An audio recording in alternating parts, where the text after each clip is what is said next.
there's a secret buried beneath New York City's streets, a mystery so incredible that it explains how $24 became a trillion-dollar empire. Tonight, you'll discover the complete story of the world's greatest city. From a quiet island to a global powerhouse, from Dutch traders to modern dreamers. This is the tale of ambition, survival, and the human drive to build something eternal. Close your eyes and travel back 500 years. You're standing on a wild island where two rivers meet the sea. No skyscrapers, no traffic, no millions of people, just forests, streams, and rolling hills. Native people called this place Manhattan, the island of many hills. For thousands of years they lived here peacefully, fishing the rivers and trading with distant tribes. They had no idea their world was about to change forever. Across the ocean, European explorers were searching for gold and new routes to Asia. Soon, they would find something far more valuable, the perfect harbour that nature had spent millions of years creating. But why did this small island become the centre of the world? What forces shaped it into the city that never sleeps? And what secrets do Manhattan's streets still hide today? The answers begin with a story of ice, rock, and an ancient island waiting for its destiny. To understand New York's story, we must go back much further than human history. We must travel back millions of years to when the very ground beneath Manhattan was being born. Picture the Earth as it was 450 million years ago. No plants grew on land, no animals walked the ground. The continents looked completely different from today. What would become North America was covered by a warm, shallow sea. Deep beneath this ancient ocean, something remarkable was happening. Layers of mud and sand slowly settled on the seafloor. Over millions of years, these layers were pressed down by incredible weight. The pressure was so intense that it changed the very structure of the rock, creating what geologists call metamorphic rock. This is how Manhattan schist was born. Schist is incredibly hard rock, much stronger than ordinary stone. It can support enormous weight without breaking or shifting. Without this strong foundation, the skyscrapers of modern New York could never have been built. But the story doesn't end there. Around 400 million years ago, massive forces deep inside the Earth began pushing the continents together. Mountains rose from the sea. The land that would become Manhattan was lifted high above the water for the first time. For millions of years, wind and rain slowly wore down these ancient mountains. Rivers carried pieces of rock and soil toward the sea. Gradually, the sharp peaks became gentle hills.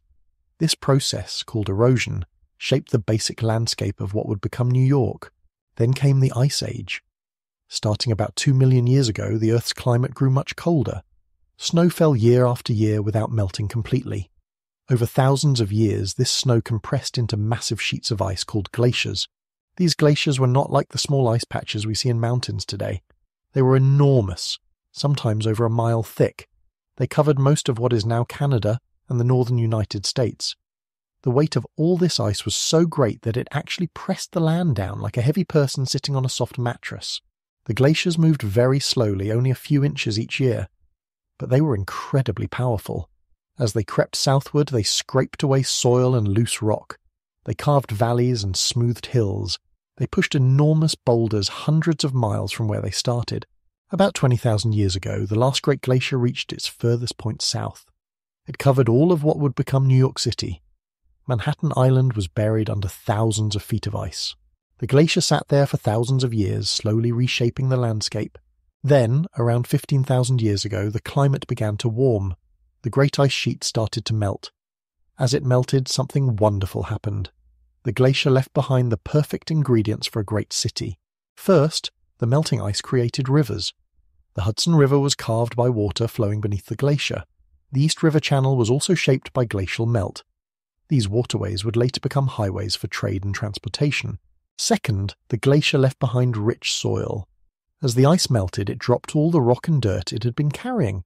This created fertile ground perfect for growing crops. The first people to live here would find it easy to farm this land. Third, the melting ice created the harbour. As glaciers around the world melted, ocean levels rose. Water flooded the valleys that the ice had carved, creating bays and inlets. The result was one of the world's finest natural harbours, deep enough for large ships, yet protected from ocean storms. But perhaps most importantly, the glacier revealed Manhattan's secret weapon, the bedrock. In most places, this strong schist rock lies far beneath the surface, covered by hundreds of feet of soil and softer rock. But in Manhattan, the glacier scraped away almost everything on top, leaving the hard bedrock close to the surface.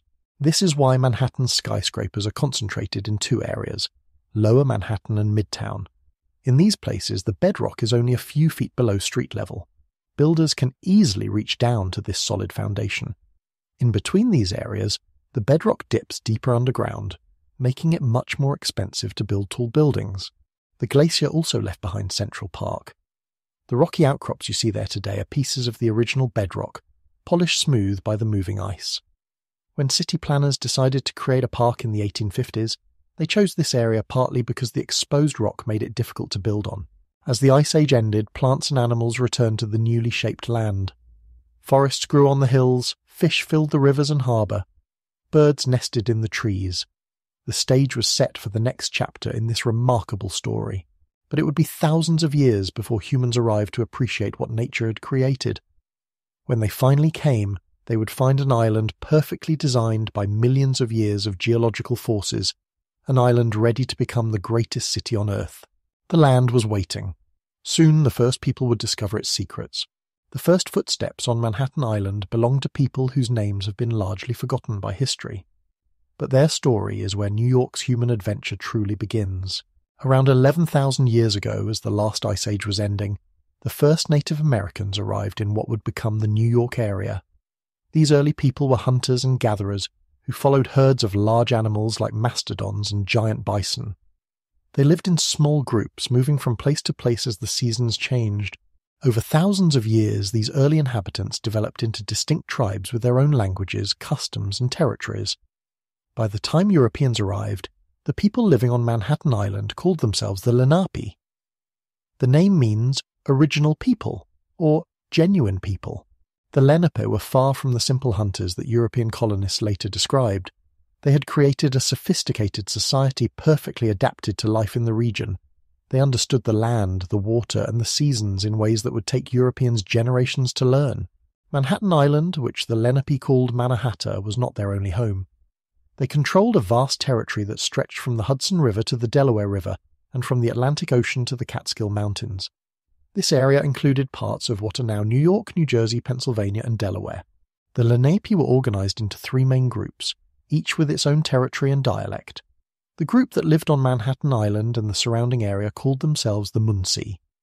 They spoke a language that was part of the larger Algonquian language family, which connected them to tribes throughout eastern North America. Life for the Lenape followed the rhythm of the seasons. In spring they moved to villages along rivers and the ocean shore. Here they planted crops in the rich soil that the glacier had left behind. The women grew corn, beans, and squash, crops they called the Three Sisters because they grew so well together. Summer was a time of abundance. The men fished in the rivers and harbour using nets, spears, and hooks made from bone. The waters around Manhattan were incredibly rich with life. Huge oyster beds covered the shallow areas. Fish like sturgeon, bass, and shad filled the rivers. The harbour was so full of fish that early European visitors said you could almost walk across the water on their backs. While the men fished, women and children gathered wild foods from the forests. They collected nuts, berries, and roots. They knew which plants could be used for medicine and which ones were good to eat. This knowledge had been passed down from mother to daughter for thousands of years.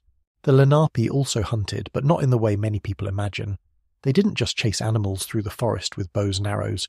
Instead, they used controlled fires to manage the landscape. By burning underbrush in certain areas, they created meadows where deer and other animals liked to graze. This made hunting easier and also encouraged the growth of useful plants. When winter came, the Lenape moved inland to smaller camps protected from ocean winds. They lived in houses called wigwams, which were made from wooden poles covered with bark or animal skins. These homes were warm, waterproof, and could be taken apart and moved when necessary. The Lenape were skilled traders who maintained networks that stretched for hundreds of miles. Canoes regularly travelled up and down the rivers, carrying goods between different communities. From Manhattan, traders could paddle up the Hudson River to reach tribes in what is now upstate New York. They could also travel along the coast to trade with people as far away as Virginia. What did they trade? The waters around Manhattan provided valuable resources that other tribes wanted. Wampum beads, made from shells found in local waters, served as both decoration and currency. These beautiful white and purple beads were highly prized throughout eastern North America. The Lenape also traded furs, especially beaver pelts, which were warm and waterproof. They exchanged dried fish and corn with tribes who lived in areas where these foods were harder to obtain. In return, they received copper from the Great Lakes region, stone tools from distant quarries, and exotic shells from the southern coast. Manhattan Island was particularly important in these trade networks because of its location. The island sat at the meeting point of several major waterways. Traders coming down the Hudson River from the north would stop here. Those travelling along the coast would also use the harbour as a resting place. The island became a natural hub for commerce and communication. The Lenape had their own government, laws, and customs. They were led by chiefs called sachems, who were chosen for their wisdom and leadership abilities. Both men and women could become sachems. Important decisions were made by councils where everyone could speak their mind. They also had a rich spiritual life. The Lenape believed that all living things had spirits and deserved respect. They saw themselves as caretakers of the land, not its owners. This would later create serious misunderstandings with European colonists, who had very different ideas about land ownership. For thousands of years, the Lenape lived in harmony with the natural world around Manhattan. They took only what they needed and gave back to the land through careful management. Their population remained stable, never growing so large that it damaged the environment. But across the Atlantic Ocean, changes were coming that would transform their world forever. European explorers were beginning to sail west, searching for new routes to Asia. Soon, they would discover the beautiful harbour that the Lenape had called home for so many generations. The meeting of these two worlds would change everything. For thousands of years, the Lenape had Manhattan Island to themselves. But in the early 1500s, something was stirring across the Atlantic Ocean that would change their world forever. In Europe, a spirit of exploration was awakening. New technologies in shipbuilding and navigation made long ocean voyages possible for the first time. European kingdoms were growing wealthy from trade with Asia, but the routes were long and dangerous. Merchants had to travel overland through hostile territories or sail around the entire continent of Africa. European explorers began to wonder, what if there was a shorter route to Asia? What if they could sail west across the Atlantic and reach China and India from the other side? This dream of finding a northwest passage would drive dozens of expeditions into unknown waters. The first European to see Manhattan Island was an Italian explorer named Giovanni da Verrazzano. In 1524 he was sailing under the French flag, searching for that elusive passage to Asia. His ship, the Dauphine, had been at sea for weeks when he spotted the coastline of what is now New York. Verrazzano sailed into the harbour on a beautiful spring day. What he saw took his breath away.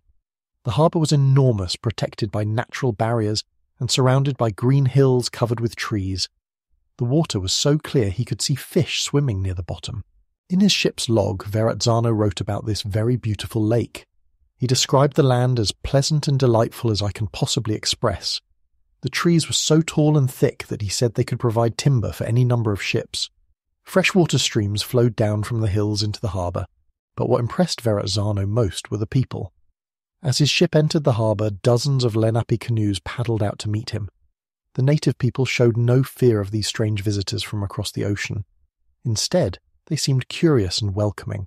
Verrazzano described the Lenape as handsome people, who were well-built and graceful in their movements. The men were tall and strong with bronze-coloured skin. They wore their black hair long and decorated it with feathers. The women were equally impressive, wearing beautiful clothing made from animal skins and decorated with colourful beads. The Lenape brought gifts to the European visitors. They offered corn, beans, and fresh fish. They showed the Europeans their tools and weapons, which were skillfully made from stone, bone, and wood. Some of the younger Lenape men even climbed aboard the ship to get a closer look at these strange visitors. Verrazzano was amazed by what he saw, but he didn't stay long. His mission was to find a route to Asia, not to establish a colony. After exploring the harbour for a few days, he sailed north along the coast, still searching for his northwest passage. He never found the passage to Asia, but he had discovered something far more valuable. His reports back to France described a land of incredible beauty and abundance. He had found what would later become one of the world's greatest natural harbours. However, Verrazzano's visit had little immediate impact. France was busy with wars in Europe and didn't follow up on his discoveries. For the next 85 years, Manhattan Island remained largely unknown to Europeans, but other explorers were also venturing into these waters. Spanish ships occasionally sailed along the coast. English fishing vessels worked the waters off Newfoundland. Slowly, Europeans were mapping the coastline of North America. The real change came in 1609, when the Dutch East India Company hired an English explorer named Henry Hudson to find a northeast passage to Asia around the top of Russia. When ice blocked that route, Hudson decided to try something different. He turned his ship, the Half Moon, west across the Atlantic. Hudson had heard rumours about Verrazzano's discoveries. He had also heard stories from other explorers about a great river that might lead to the Pacific Ocean. If such a river existed, it could be the Northwest Passage that Europeans had been seeking for nearly a century.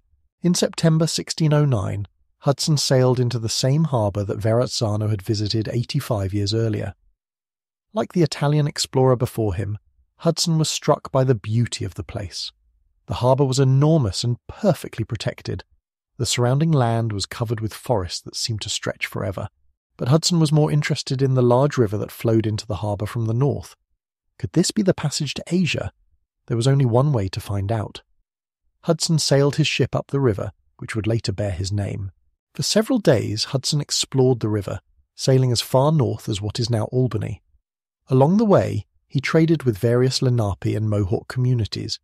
The native people were eager to exchange furs for European goods like metal tools, glass beads, and cloth.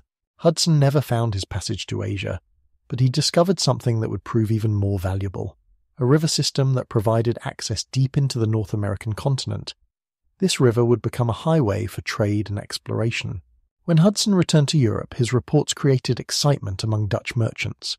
They saw opportunity in the rich furs and the strategic location of the harbour. The stage was set for the next chapter in Manhattan's story. The Dutch were coming, and they had big plans for the island the Lenape called Mannahatta. Henry Hudson's reports sent shockwaves through the business community of Amsterdam.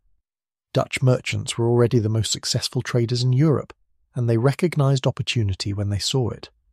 The harbour Hudson described could become a perfect base for trade with the native peoples of North America. The Dutch were practical people. Unlike the Spanish, who sought gold and glory, or the English, who wanted to build farming colonies, the Dutch simply wanted to make money.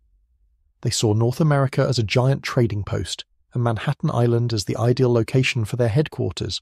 In 1621, the Dutch government created the Dutch West India Company and gave it exclusive rights to trade in the Americas. The company's directors had ambitious plans. They would establish trading posts along the Hudson River, build relationships with native tribes, and ship valuable furs back to Europe. The first Dutch colonists arrived at Manhattan Island in 1624. They were not farmers or families seeking new homes. They were company employees, traders, soldiers, and craftsmen sent to establish a profitable business. They called their new settlement New Amsterdam, after their home city.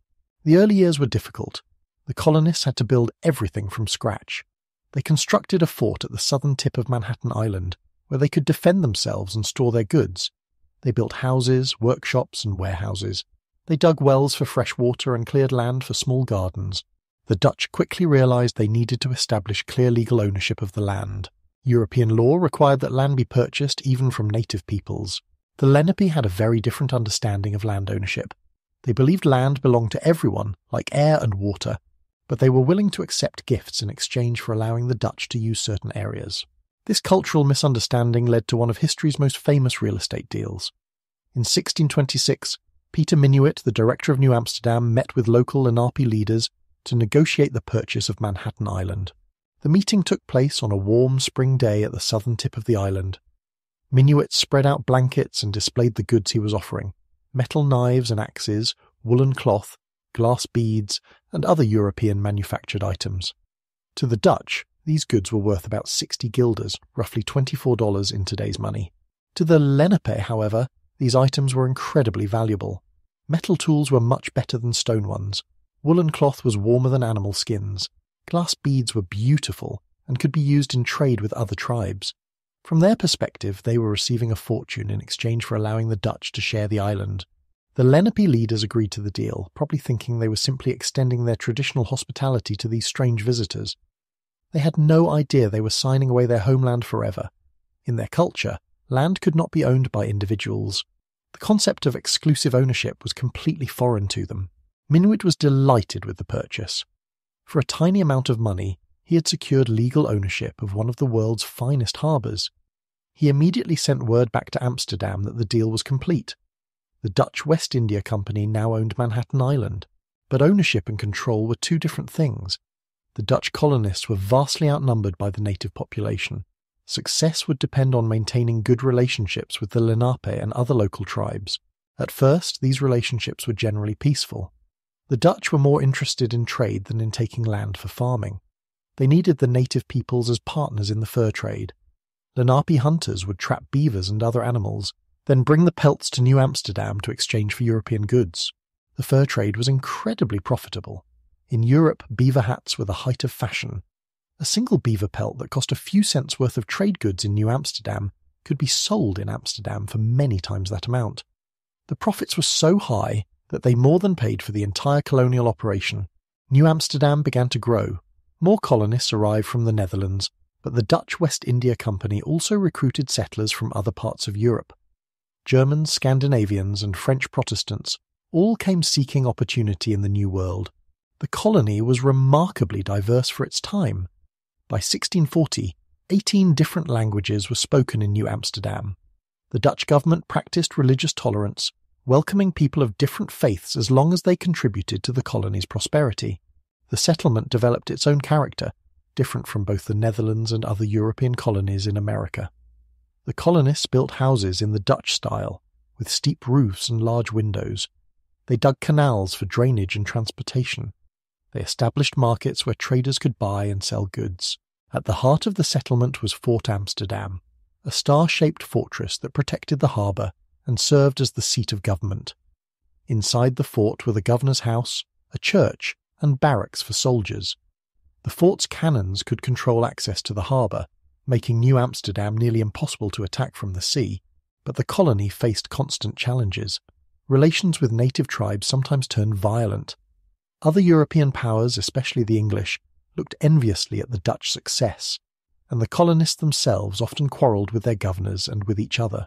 Despite these problems, New Amsterdam continued to grow. What had started as a simple trading post was becoming a real town. The $24 purchase was already paying enormous dividends. But the Dutch period was just the beginning. Greater changes lay ahead for the island they had bought so cheaply. By 1640, something remarkable was happening in New Amsterdam. Walk down any street and you would hear a symphony of languages: Dutch, German, French, English, Swedish, Portuguese, and many others. This small settlement of fewer than 1,000 people had become one of the most diverse places on earth. The Dutch West India Company had created this diversity on purpose. Unlike other European colonies that wanted only their own people, the Dutch welcomed anyone who could help make the colony profitable.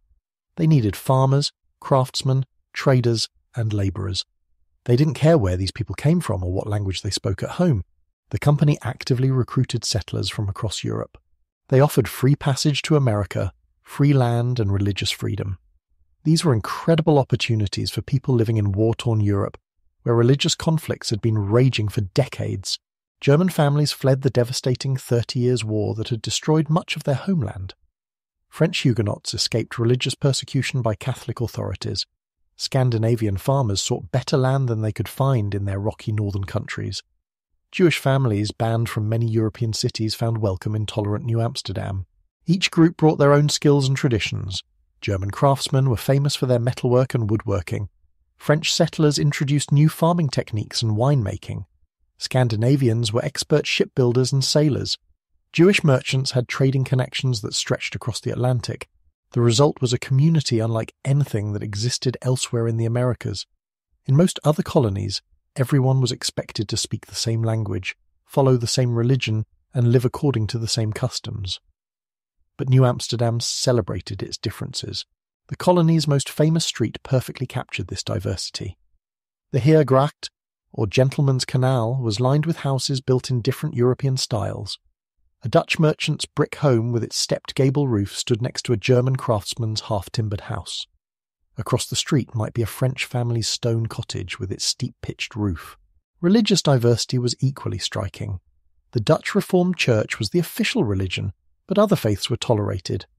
Lutherans, Catholics, Quakers, and Jews all practiced their beliefs openly. This was almost unheard of in the 1600s, when most countries had official religions and persecuted anyone who believed differently. The Jewish community was particularly significant. In 1654, 23 Jewish refugees arrived from Brazil, where they had fled Portuguese persecution. At first, Governor Peter Stuyvesant wanted to turn them away, but the Dutch West India Company overruled him, pointing out that Jewish merchants in Amsterdam were major shareholders in the company. These Jewish settlers established the first Jewish congregation in North America. They built a synagogue and created a cemetery that still exists today. More importantly, they established the principle that America would be a place where people of all faiths could worship freely. The diversity wasn't just European. From the beginning, New Amsterdam had a significant African population. Some were free people who had come voluntarily, others were enslaved people brought by the Dutch West India Company to work on public projects like building the fort and clearing land. The Dutch system of slavery was different from what would later develop in the southern colonies. Enslaved people in New Amsterdam could earn money, own property, and sometimes buy their freedom. Some became successful farmers and merchants. The community of free black New Amsterdammers grew steadily throughout the Dutch period. Native Americans were also part of this diverse community. Lenape people regularly came to New Amsterdam to trade. Some lived permanently in the settlement, working as guides, interpreters, and traders. Intermarriage between Dutch colonists and native people was not uncommon, creating families that bridged both cultures. This diversity created a unique culture. New Amsterdam developed its own dialect that mixed Dutch with words from many other languages. Foods from different cultures blended together on dinner tables. Children grew up speaking multiple languages and understanding different customs. The economic benefits of this diversity were enormous. Different groups had different skills and connections. German craftsmen could make tools that Dutch farmers needed. French winemakers produced goods that could be exported to Europe. Jewish merchants had trading networks that connected New Amsterdam to markets around the world. The colony's most important street showed how this economic cooperation worked. The Heerweg, now known as Broadway, was the main trading route that ran the length of Manhattan Island. Along this road, you could find workshops, warehouses, and markets where people from dozens of different backgrounds worked together. At the southern end of the island, where the street met the harbour, stood the colony's economic heart, the marketplace. Here, Dutch farmers sold vegetables grown with techniques learned from German neighbours. Native American hunters traded furs for metal tools made by Swedish blacksmiths. African Americans, both free and enslaved, sold fish they had caught in the harbour. The Dutch even built a wall across the northern edge of their settlement to protect this thriving community. The wall ran along what is now Wall Street, one of the most famous addresses in the world. Originally, it was just a wooden fence designed to keep out hostile raiders and wandering livestock. But New Amsterdam's greatest protection wasn't its wall or its fort. It was the loyalty of its diverse population. People who had found freedom, opportunity, and acceptance in this small settlement were willing to work hard to defend it. They would need that loyalty. Across the Atlantic, the English were watching New Amsterdam's success with growing interest, and the English had very different ideas about how colonies should be run. The melting pot was about to face its first great test. By 1660, New Amsterdam had become too successful for its own good. The small Dutch colony controlled one of the finest harbours in North America, and its diverse population of traders was growing wealthy from the fur trade. But this success had caught the attention of a much more powerful neighbour, England. The English had been watching the Dutch colony with growing envy. English settlements in New England and Virginia surrounded New Amsterdam, but they couldn't easily trade with each other because the Dutch controlled the Hudson River. English merchants were losing money to Dutch competitors who had better access to native trading partners. King Charles II of England decided it was time to act. In 1664, he made a bold move that would change Manhattan's destiny forever. Without any warning or declaration of war, he simply gave the entire Dutch colony to his brother James, the Duke of York. On paper, New Amsterdam now belonged to England. Of course, giving away a colony and actually taking control of it were two very different things. The Dutch weren't about to hand over their profitable settlement without a fight, or so everyone thought. In August 1664, 4 English warships appeared in New Amsterdam's harbour. The ships carried 450 soldiers under the command of Colonel Richard Nichols. The English had come to claim their prize. Governor Peter Stuyvesant was furious when he saw the English fleet. The old soldier had spent years building up New Amsterdam's defences. Fort Amsterdam had strong walls and powerful cannons. The harbour was protected by additional forts on nearby islands. Stuyvesant was ready to fight. But the people of New Amsterdam had other ideas. When Stuyvesant called for volunteers to defend the colony, hardly anyone responded. The diverse population that had made New Amsterdam so successful now worked against military resistance. Why didn't the colonists want to fight? The answer was simple. They had more to lose than to gain. The Dutch West India Company had never been popular with ordinary settlers. The company controlled trade, set prices, and took large profits back to the Netherlands. Many colonists thought English rule might actually be better for business. The English were smart negotiators. Before the ships even entered the harbour, Colonel Nichols had sent messages to prominent colonists promising that their property would be protected, their businesses could continue, and their religious freedom would be respected. These promises sounded much better than a destructive war. Even more importantly, many of the colony's residents weren't Dutch at all. Germans, French, Scandinavians, and others had no particular loyalty to the Netherlands. They had come to New Amsterdam seeking opportunity, not to serve Dutch interests. If the English offered the same opportunities, why fight? Stuyvesant found himself almost alone. His own council of advisers urged him to surrender. The Dutch reformed ministers said that God would not bless a hopeless war. Even the soldiers in Fort Amsterdam seemed reluctant to fight. On September 8, 1664, Stuyvesant finally gave up. He signed the Articles of Surrender, officially handing New Amsterdam over to the English. Not a single shot had been fired. The conquest was complete without any bloodshed. Colonel Nichols immediately renamed the colony New York, in honour of his patron, the Duke of York. The settlement of New Amsterdam became New York City. The change was more than just symbolic. It marked the beginning of English rule that would last for more than a century. But the English were careful not to change too much too quickly. They kept most of the Dutch laws and customs. They allowed the diverse population to continue practicing their religions. They even kept many Dutch officials in their jobs, simply requiring them to swear loyalty to the English crown. The transition was remarkably smooth. Trade continued as before. The harbour remained busy with ships from many nations. The mix of languages and cultures that had made New Amsterdam unique continued under English rule. However, some changes were immediate and significant. The English brought their own legal system, which was quite different from Dutch law. Property ownership became more clearly defined.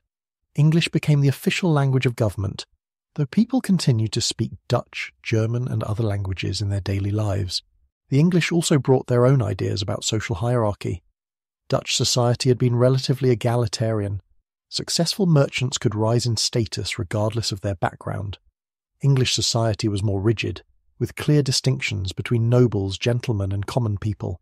Religious tolerance continued, but with some limits. The Church of England became the official church, though other Protestant denominations were still welcome. Catholics and Jews faced more restrictions than they had under Dutch rule, but they were still better treated than in most other English colonies. The most significant change was economic. The English integrated New York into their growing Atlantic trading empire. The city became a crucial link connecting English colonies in America with markets in Europe and the Caribbean. This integration would make New York even more prosperous than it had been under the Dutch. The fur trade continued, but now English merchants controlled more of the profits. New York also became important in other trades, importing sugar and molasses from the Caribbean, exporting grain and timber to Europe, and serving as a hub for the growing slave trade. The peaceful conquest of 1664 set an important precedent. It showed that New York's strength came not from military might, but from its economic value and cultural adaptability. The city that had been built by Dutch tolerance would thrive under English rule by adapting once again. But this adaptability would soon be tested by much greater challenges. Revolution was coming to America, and New York would find itself at the centre of the storm. Under English rule, New York began to transform from a small trading post into a bustling colonial city. By 1700, the population had grown to over 5,000 people, making it one of the largest cities in North America. But what was daily life actually like for the people who called this growing city home? The heart of New York remained at the southern tip of Manhattan Island, where the Dutch had first built Fort Amsterdam. The English had renamed it Fort George, but it still served the same purpose, protecting the harbour and housing the colonial government. Around the fort, narrow streets wound their way between houses, shops and warehouses. Most New Yorkers lived in small wooden houses, 2 or 3 stories tall, built close together along unpaved streets. The wealthy merchants who controlled much of the city's trade lived in larger brick houses with gardens and courtyards. These grand homes were often built in the Dutch style with steep roofs and large windows, even though their owners might now be English. The city's main street was still the old Heerweg, which the English now called Broadway. This wide road ran north from the fort, connecting the business district to the farms and country estates that wealthy families were building further up the island. On market days, Broadway filled with carts bringing fresh food from the countryside. Water was a constant concern. Most families got their drinking water from wells dug in their yards or from springs that bubbled up around the island. The wealthy could afford to have water delivered by cart, but most people had to carry their own water in buckets. The city had no sewage system, so waste was thrown into the streets or dumped into the rivers. Despite these challenges, New York was becoming a prosperous place. The harbour was always busy with ships from Europe, the Caribbean, and other American colonies. Merchants made fortunes importing manufactured goods from England and exporting raw materials like grain, timber, and furs. The diversity that had characterized Dutch New Amsterdam continued under English rule. You could still hear dozens of languages spoken on the streets. Dutch families maintained their customs and continued to speak their native language at home. German craftsmen passed their skills down to their children. French families preserved their cooking traditions.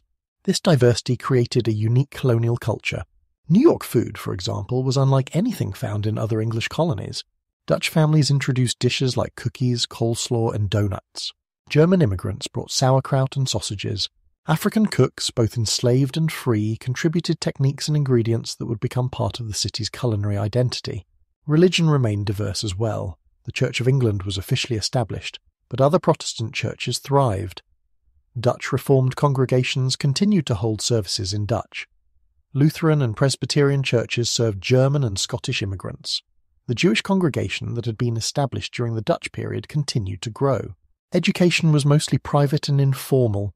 Wealthy families hired tutors for their children or sent them to small schools run by church congregations. Most children learned to read and write, but formal education beyond basic literacy was rare. Boys might be apprenticed to craftsmen to learn trades, while girls learned household skills from their mothers. The city's economy was built on trade, but it supported many other occupations.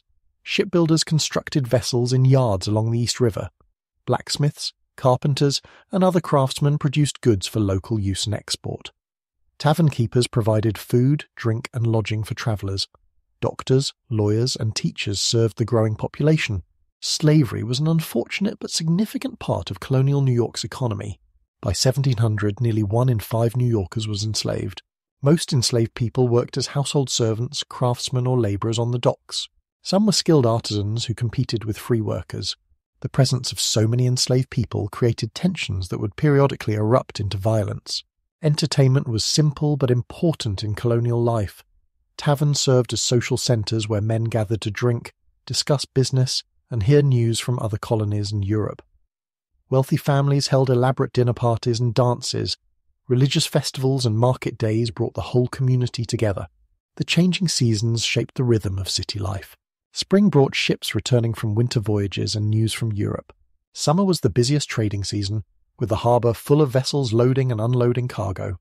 Fall meant preparing for winter, storing food, gathering firewood, and making repairs to houses. Winter was quieter, with fewer ships and more time for indoor crafts and socialising. New York's location made it a natural centre for communication between the colonies. News travelled along the same trade routes that carried goods. A merchant ship arriving from Charleston might bring word of events in South Carolina. A trader from Boston could share news from New England. Letters and newspapers slowly spread information throughout the colonial network. This flow of information made New Yorkers unusually well informed about events throughout America and Europe. They heard about wars, political changes, and economic opportunities often weeks before people in more isolated communities. This knowledge gave them advantages in business and helped shape their views of the wider world. As the 18th century progressed, New York continued to grow and prosper. New neighborhoods expanded northward along Manhattan Island. The harbor became even busier with trade.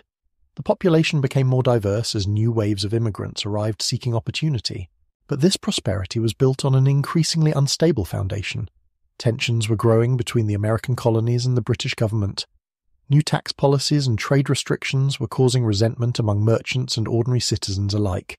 The city that had peacefully changed hands from Dutch to English rule was about to face its greatest test. Revolution was coming, and New York would find itself at the very center of the struggle for American independence. By 1760, New York had grown into one of the most important cities in British North America. Its harbour bustled with ships from around the world. Wealthy merchants built grand houses along the waterfront. The population had swelled to over 18,000 people from dozens of different backgrounds. But beneath this prosperity, trouble was brewing. The trouble began with a war fought thousands of miles away. The 7 Years' War, known in America as the French and Indian War, had pitted Britain against France in a global conflict. The war ended in 1763 with British victory, but it had cost enormous amounts of money. The British government was deeply in debt and looking for ways to pay for the war. British officials decided that the American colonies should help pay these war debts. After all, they reasoned, the war had been fought partly to protect the colonies from French attack. It seemed only fair that Americans should contribute to the cost. But New Yorkers saw things very differently. They had already contributed to the war effort by providing soldiers, supplies, and money. Many New York merchants had grown wealthy by selling goods to the British Army. They felt they had already done their part. The first crisis came in 1765 with the Stamp Act. This new law required that all printed materials in the colonies, newspapers, legal documents, playing cards, even dice, carry special stamps that had to be purchased from the British government. The stamps were expensive, and the law affected almost everyone in the city. New York's reaction was swift and angry. Merchants worried about the cost of the stamps cutting into their profits. Lawyers and newspaper publishers faced higher expenses for their businesses. Even ordinary people who bought newspapers or played cards would have to pay the tax.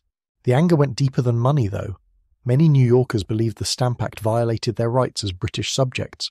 In Britain, taxes could only be imposed by Parliament, where the people were represented by elected members. But Americans had no representatives in Parliament.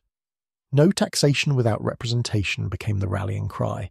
The opposition was organised by a secret group called the Sons of Liberty.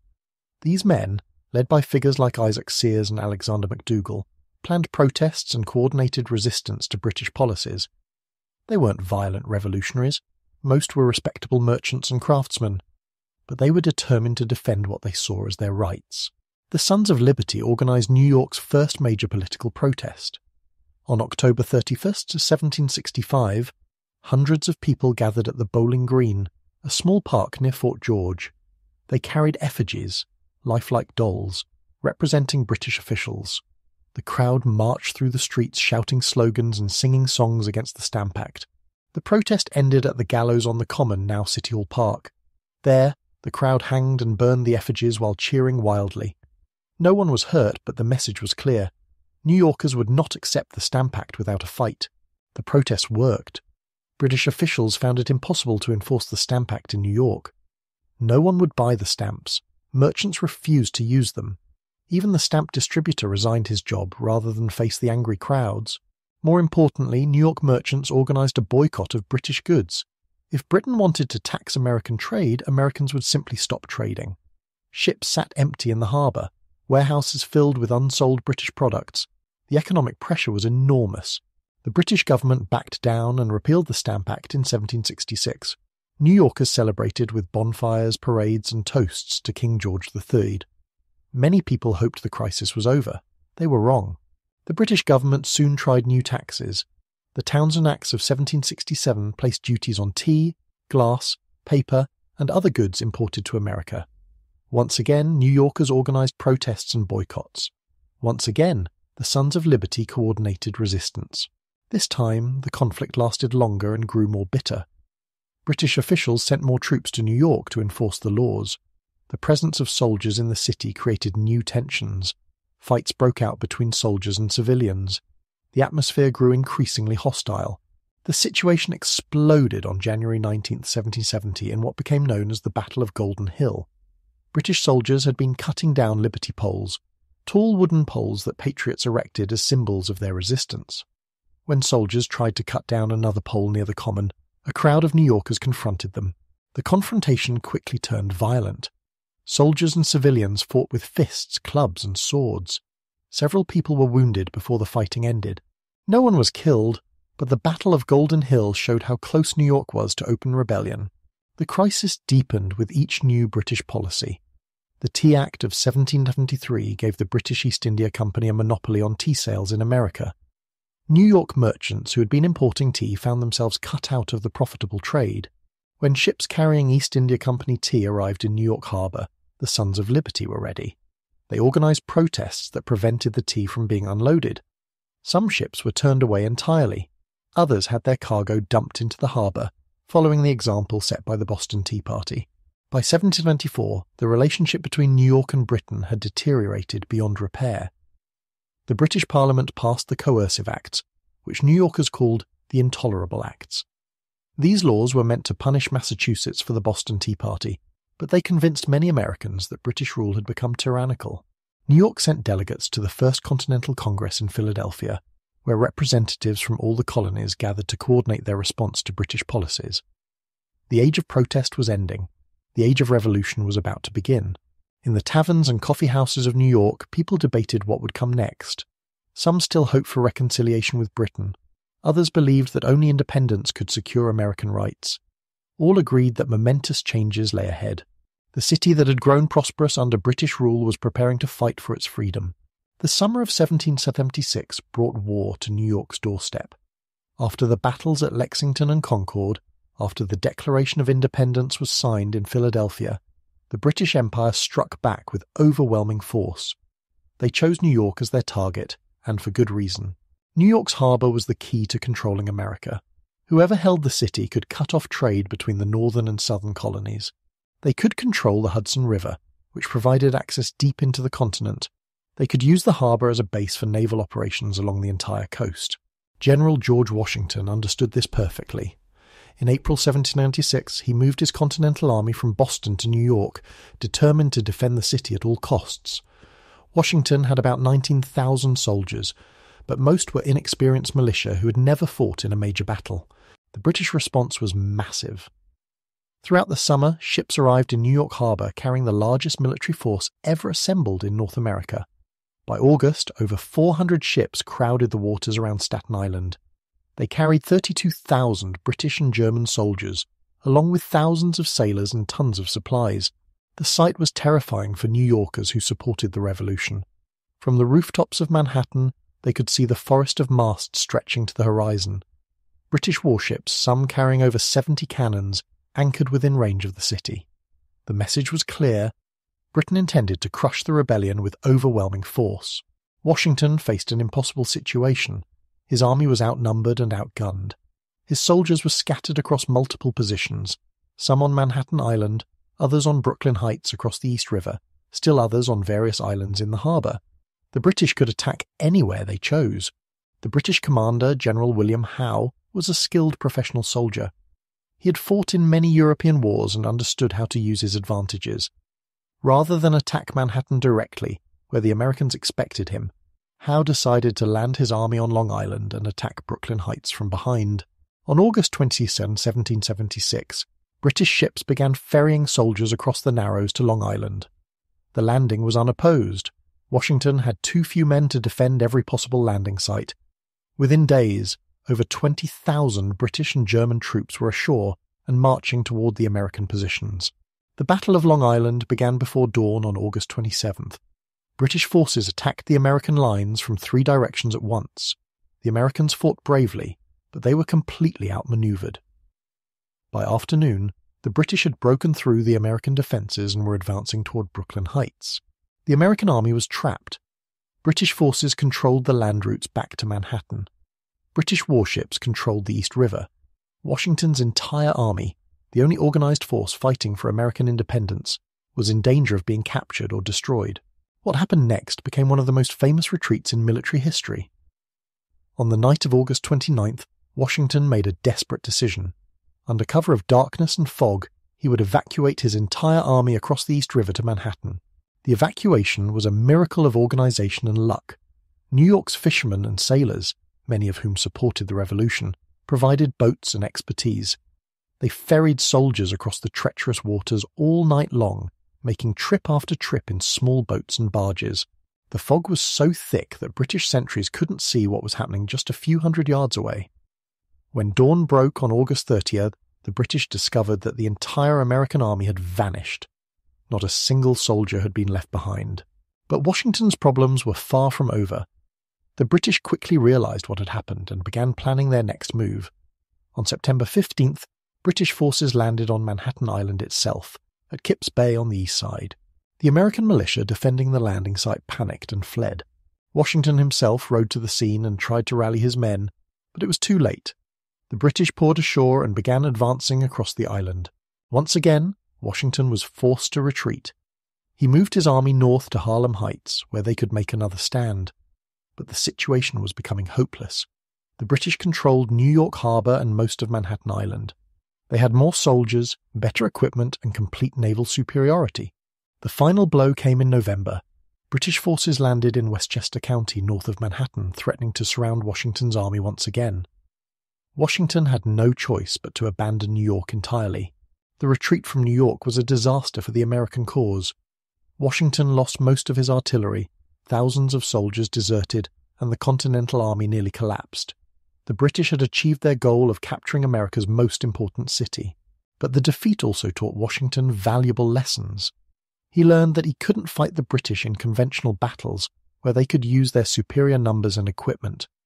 Instead, he would have to fight a different kind of war, striking quickly and then retreating, avoiding major battles and wearing down British resolve over time. The loss of New York was devastating, but it wasn't the end of the revolution. It was the beginning of a new phase, a longer, harder struggle that would test American determination like nothing before. The British now controlled New York, but they would discover that holding a city was very different from winning a war. On September 15, 1776, British soldiers marched triumphantly down Broadway as New York's church bells rang in celebration. But the cheers came only from loyalists, Americans who had remained faithful to King George III. For the thousands of New Yorkers who supported independence, the next 7 years would be a time of occupation, hardship, and heartbreak. General William Howe immediately declared martial law. British military authorities took control of the city government, the courts, and even the churches. Soldiers were quartered in private homes. Civilians needed passes to move around the city. Anyone suspected of supporting the revolution could be arrested without trial. The British transformed New York into a fortress. They built new fortifications around the harbour and strengthened existing ones. Cannons were placed at strategic points throughout the city. Warships patrolled the waters constantly, ready to blast any American vessel that dared approach. But the British faced a problem they hadn't expected. Much of the city lay in ruins. Just days after they captured New York, a massive fire swept through the western part of Manhattan. The blaze started near the waterfront and spread rapidly through the narrow streets lined with wooden buildings. The Great Fire of 1776 burned for 3 days. When it finally died out, nearly a quarter of the city had been destroyed. Over 400 buildings were reduced to ashes, including Trinity Church, one of the city's most important landmarks. The fire left thousands of people homeless and destroyed much of the city's housing. Many Americans believed the fire had been set deliberately by patriots who preferred to see their city burn rather than serve British interests.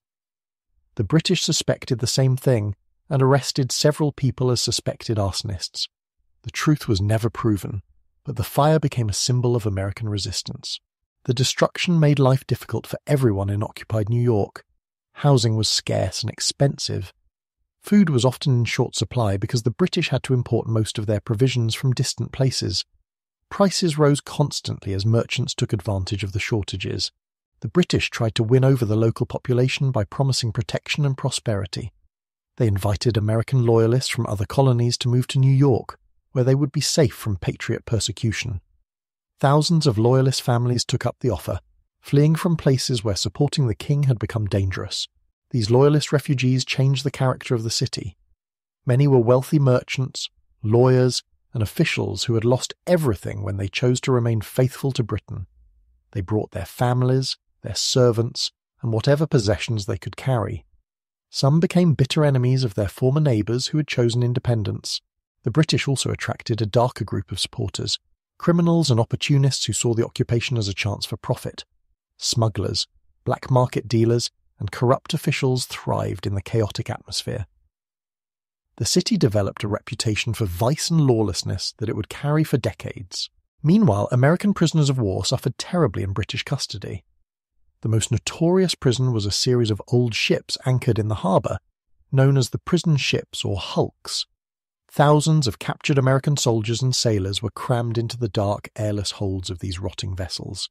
Conditions on the prison ships were horrific. Prisoners received barely enough food to survive. Disease spread rapidly in the overcrowded, unsanitary conditions. Many prisoners died from smallpox, typhus, or simply starvation. It's estimated that more Americans died on the prison ships than in all the battles of the Revolutionary War combined.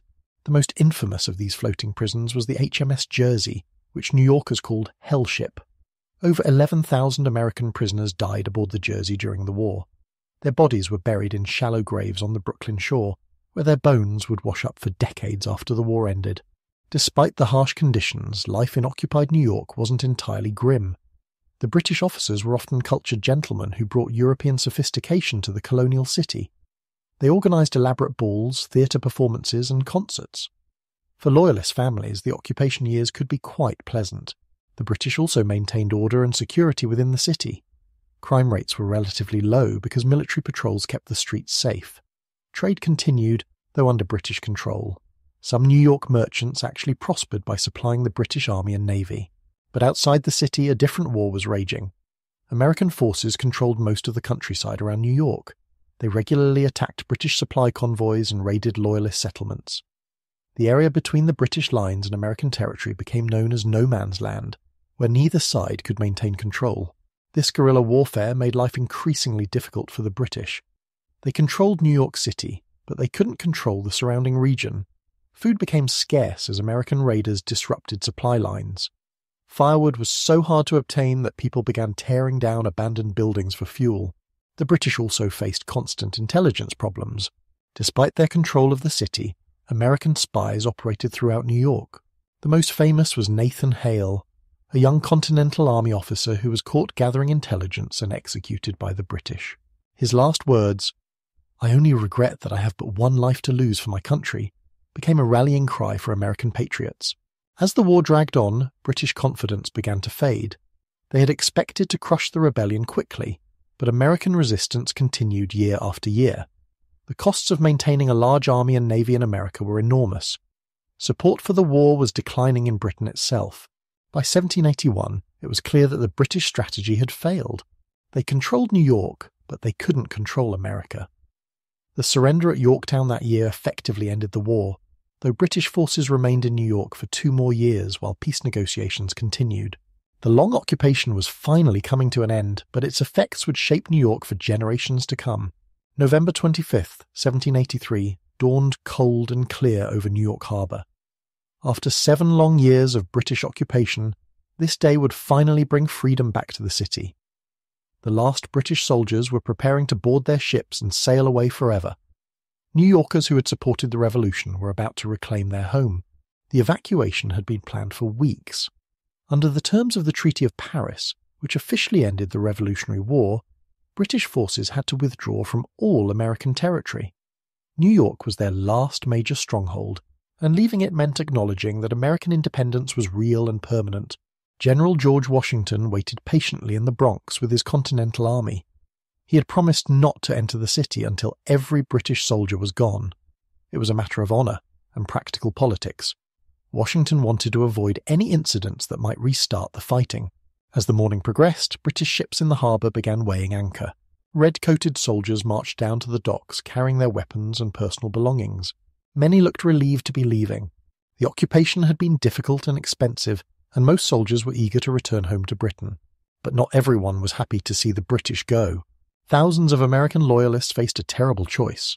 They could stay in New York and hope their patriot neighbours would forgive them for supporting the king, or they could leave everything behind and follow the British into exile.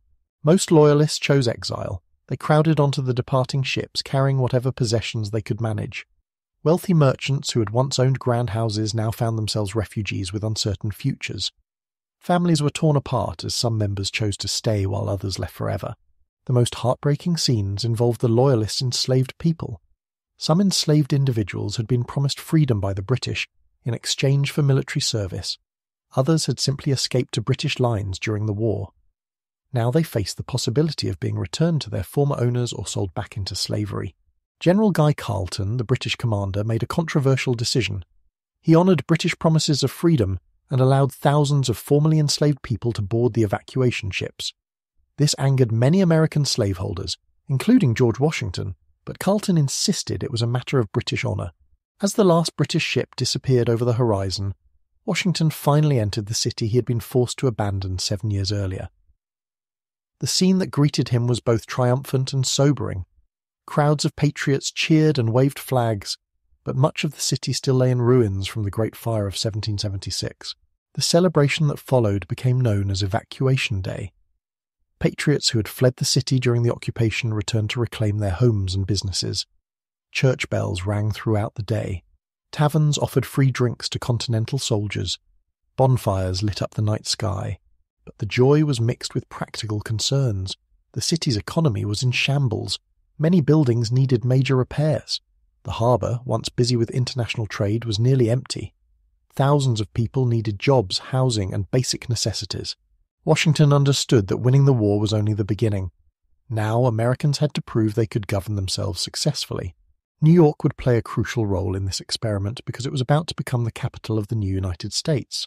In 1785, the Continental Congress chose New York as the temporary seat of the federal government. The decision made sense for several reasons. The city was centrally located among the 13 states. Its harbour could accommodate ships from around the world, and its diverse population represented the kind of nation America hoped to become. The arrival of the federal government transformed New York almost overnight. Politicians, diplomats, and government officials flocked to the city. New businesses opened to serve them. Construction began on new buildings to house the various departments and agencies. The most important moment came on April 30th, 1789, when George Washington was inaugurated as the first President of the United States. The ceremony took place on the balcony of Federal Hall, located on Wall Street where the old Dutch City Hall had once stood. Thousands of people crowded into the streets to witness this historic moment. When Washington placed his hand on the Bible and took the oath of office, he was not just becoming president. He was creating the presidency itself. Every word he spoke, every gesture he made would set precedents for future leaders. After taking the oath, Washington delivered his inaugural address to a joint session of Congress meeting inside Federal Hall. His speech was brief but powerful, asking for divine guidance as the new nation began its journey. When he finished, the crowd outside erupted in cheers that could be heard throughout the city. New York's time as the national capital was brief but significant. During the 2 years the government was based there, Congress passed the first 10 amendments to the Constitution, the Bill of Rights. The Supreme Court held its first sessions. The executive departments were organized and began functioning. Perhaps most importantly, Alexander Hamilton, Washington's Secretary of the Treasury, began implementing his vision for America's financial future. Hamilton had grown up in New York and understood the power of commerce and banking. His plans would make New York the financial capital of the new nation. Hamilton established the first bank of the United States and created a system for managing the national debt. He encouraged manufacturing and trade. Most significantly, he convinced the federal government to assume the war debts of all the states, a decision that would make New York's merchants and bankers incredibly wealthy. By 1790, when the capital moved to Philadelphia, New York had been transformed. The city that had suffered through 7 years of occupation was now poised to become the commercial heart of America. The foundation had been laid for the greatest urban success story in history. By 1800, New York faced a problem that would seem impossible today. The city was running out of room to grow. Manhattan's southern tip, where the Dutch had first settled, was packed with buildings, streets, and people. But north of the developed area lay miles of farmland, forests, and swamps with no plan for how they should become part of the city. The existing streets had grown organically over nearly 2 centuries. They followed old Native American trails, Dutch farm boundaries, and the natural contours of the land. The result was a confusing maze of narrow, winding roads that often led nowhere. Some streets had names, others didn't. Many simply dead-ended at property lines or natural obstacles. This chaotic street pattern worked fine for a small colonial town, but New York was growing rapidly. The population had doubled since the Revolution and showed no signs of slowing down. Immigrants arrived daily seeking opportunity. Merchants built warehouses and shops. Wealthy families constructed grand homes. The city desperately needed more space, but no one knew how to organize it. The problem came to a head in 1807 when the New York State Legislature appointed a commission to solve the crisis. The commissioners were given an enormous task: create a plan for the entire island of Manhattan that would guide its development for generations to come. The three commissioners chosen for this job were Gouverneur Morris, a famous politician and writer, Simeon DeWitt, the state's surveyor general, and John Rutherford, a former senator. These men had to imagine how a city of thousands could grow into a city of hundreds of thousands or even millions. The commissioners spent 4 years studying the problem. They walked every inch of Manhattan Island, from the developed southern tip to the rural northern areas. They examined street plans from cities around the world. They consulted with engineers, architects, and city planners. What they created was revolutionary: a simple grid system that would cover the entire island. The plan called for 12 major avenues running north and south, numbered from 1st Avenue to 12th Avenue. These would be crossed by 155 numbered streets running east and west, from Houston Street to 155th Street. The grid was remarkably simple and logical. Each block would be roughly the same size, about 200 feet by 600 feet. The avenues would be 100 feet wide, providing plenty of room for traffic. Most streets would be 60 feet wide, though some major crosstown streets would be wider. When the commissioners announced their plan in 1811, the reaction was mixed. Many people loved the simplicity and order of the grid system. It would be easy to navigate. Anyone could find an address just by knowing the street numbers. It would be efficient for commerce, with regular-sized blocks perfect for development. But others criticized the plan as boring and unimaginative. European cities had grand boulevards, beautiful squares, and impressive monuments. The New York grid seemed to ignore these aesthetic considerations in favor of pure practicality. The commissioners defended their choice. They argued that Manhattan's natural beauty, its rivers, harbor, and rolling hills, provided all the scenic variety the city needed. What New York required was not pretty parks and fancy squares, but efficient space for commerce and housing. The plan also reflected American democratic values. In European cities, the best locations were reserved for palaces, cathedrals, and other elite institutions. The New York grid treated all land equally. A merchant could build on 5th Avenue just as easily as a craftsman could build on 2nd Avenue. Implementing the grid plan required enormous effort and expense. Thousands of property owners had to be compensated when their land was taken for new streets. Hills had to be leveled and swamps filled in. Streams were buried under the new streets. The natural landscape of Manhattan was completely transformed. The work took decades to complete. Surveyors marked out the new streets with wooden stakes. Construction crews began the slow process of grading and paving. Property developers bought lots and began building according to the new plan. Some existing features were preserved within the grid. Broadway, the old Native American trail that had become the city's main street, was allowed to cut diagonally across the grid system. This created the famous triangular intersections that would later become Times Square and Herald Square. The commissioners also set aside space for a large public park, though they didn't specify exactly where it should be located. This reservation would eventually become Central Park, though that wouldn't happen for another 40 years. As the grid system took shape, it began to influence how New Yorkers thought about their city. The numbered streets and avenues created a sense of order and progress. Moving uptown meant going to higher numbered streets, which came to symbolize social advancement. The grid also made real estate development much easier. Developers could buy a standard city block and know exactly what they were getting. Banks could more easily evaluate property values. The regular street pattern made it simple to extend utilities like water and gas lines. By 1850, the grid system had proven its worth. Manhattan's population had grown to over 500,000 people, and the orderly street pattern had accommodated this growth efficiently. The commissioners' vision of a practical democratic city layout had become reality. The 1811 grid plan remains one of the most successful examples of urban planning in history. It created the framework that allowed New York to grow from a small seaport into the world's greatest metropolis. The simple logic of numbered streets and avenues continues to guide visitors and residents alike through the urban maze that Manhattan has become. The morning of October 26, 1825, brought sounds to New York Harbor that had never been heard before. Cannon fire echoed across the water, but this wasn't war, it was celebration. The guns were announcing the completion of the most ambitious engineering project in American history, the Erie Canal. For 8 years, thousands of workers had been digging a waterway across upstate New York. The canal would connect the Hudson River to Lake Erie, creating a water route from New York City to the Great Lakes. When the project began in 1817, many people called it Clinton's Ditch, after Governor DeWitt Clinton, who championed the idea. Critics said it was impossible, too expensive and completely unnecessary. They were spectacularly wrong. The Erie Canal would transform New York from an important seaport into the commercial capital of America. It would make the city incredibly wealthy and change the course of the nation's development. The idea of connecting New York to the Great Lakes wasn't new. Visionaries had been talking about it since the 1780s. The problem was the geography. Between the Hudson River and Lake Erie lay 363 miles of wilderness, including mountains, forests, and swamps. The elevation difference was over 500 feet, requiring an elaborate system of locks to raise and lower boats. Most people thought such a project was beyond America's capabilities. The young nation had no experienced canal engineers, no proven construction techniques, and limited financial resources.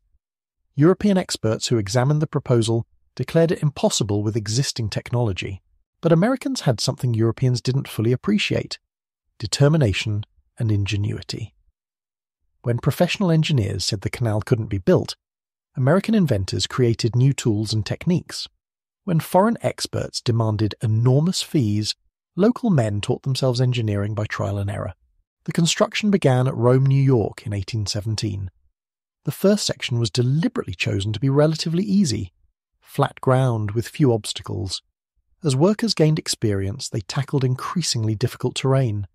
They invented new ways to remove tree stumps, blast through rock, and build locks that could handle heavy traffic. The workforce was as diverse as New York City itself. Irish immigrants, fleeing poverty at home, provided much of the manual labour. German craftsmen contributed specialised skills. African Americans, both free and enslaved, worked alongside European immigrants. Native Americans served as guides through unfamiliar territory. The work was backbreaking and dangerous. Men worked from dawn to dusk, digging through mud and rock with hand tools. They faced constant threats from disease, accidents, and wild animals. Many died from malaria contracted in the swamps. Others were killed in blasting accidents or crushed by falling trees. But the canal moved forward, mile by mile, year by year. Each completed section brought immediate benefits to the surrounding area. Farmers could ship their crops to market more easily. Merchants could import goods from distant cities. Towns sprang up along the canal route, creating new opportunities for trade and settlement. The most dramatic moment came on October 26, 1825, when Governor Clinton performed the Wedding of the Waters ceremony in Buffalo. He poured a keg of Lake Erie water into New York Harbor, symbolically connecting the Great Lakes to the Atlantic Ocean.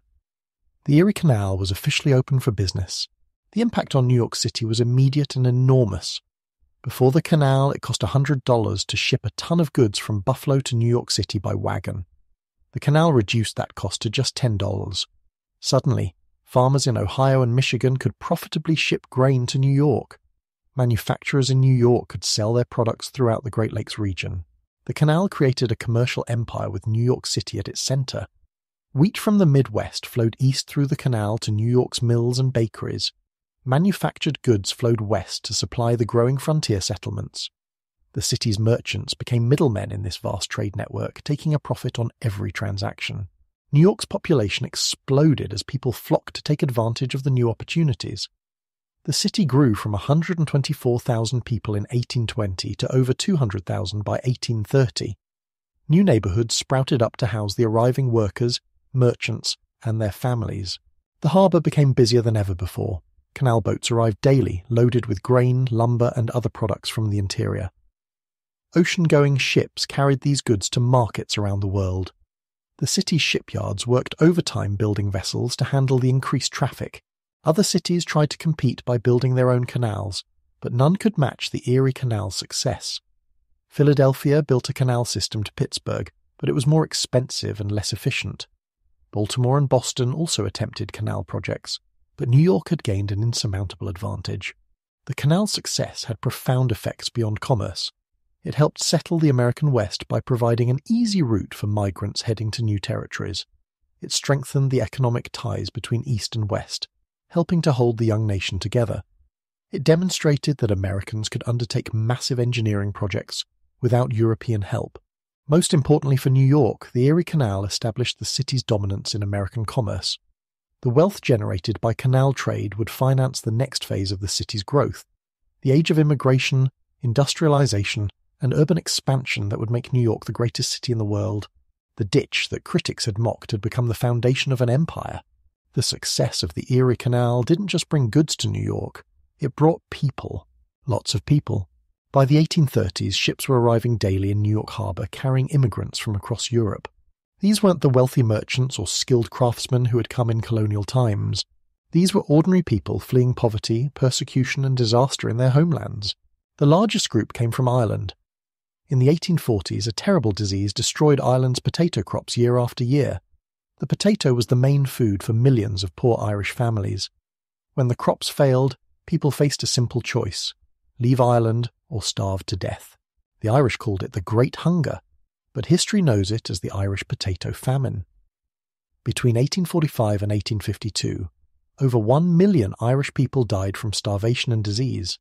Another million fled their homeland, and most of them came to America. New York was their first stop. The journey across the Atlantic was a nightmare. Poor Irish families crowded into the cheapest ships they could find. These vessels were called coffin ships because so many passengers died during the voyage. People were packed into dark, airless cargo holds with barely enough food and water to survive. When the Irish ships finally reached New York Harbor, the survivors faced new challenges. Most arrived with nothing but the clothes on their backs. They had no money, no job skills that American employers wanted, and no friends or family to help them get started. Many Irish immigrants never left New York. They settled in the poorest neighborhoods, living in crowded basement apartments and run-down boarding houses. The men took the hardest, most dangerous jobs, digging sewers, building railroads, loading ships on the docks. The women worked as servants in wealthy households or took in laundry and sewing. The Irish faced terrible prejudice from Americans who had arrived earlier. Many employers put up signs saying no Irish need apply. Newspapers published cruel cartoons showing Irish people as violent, drunken, and stupid. Some Americans claimed that Irish Catholics could never become true Americans because they owed loyalty to the Pope in Rome. But the Irish were tough survivors. They had endured centuries of oppression in their homeland and weren't about to give up in America. They built their own churches, schools, and social organizations. They took care of each other when times were hard. Most importantly, they learned to use America's democratic system to gain political power. The Irish discovered that in America votes mattered more than money or social status. They organized themselves into political clubs and voted as a bloc for candidates who promised to help them. By the 1850s, Irish politicians were winning elections in New York and using their power to help their community. While the Irish were fleeing famine, Germans were escaping political upheaval. In 1848, democratic revolutions swept across Germany, but they were crushed by conservative governments. Thousands of German liberals, intellectuals, and political activists fled to America to escape imprisonment or execution. These German immigrants were very different from the Irish. Many were educated, skilled craftsmen who brought valuable abilities to America. German brewers introduced lager beer to American cities. German bakers brought new types of bread and pastries. German musicians filled American orchestras and opera houses. The Germans also brought different attitudes about work and leisure. They believed in enjoying life, not just working constantly. German immigrants introduced beer gardens where families could gather on Sundays to drink, eat, and listen to music.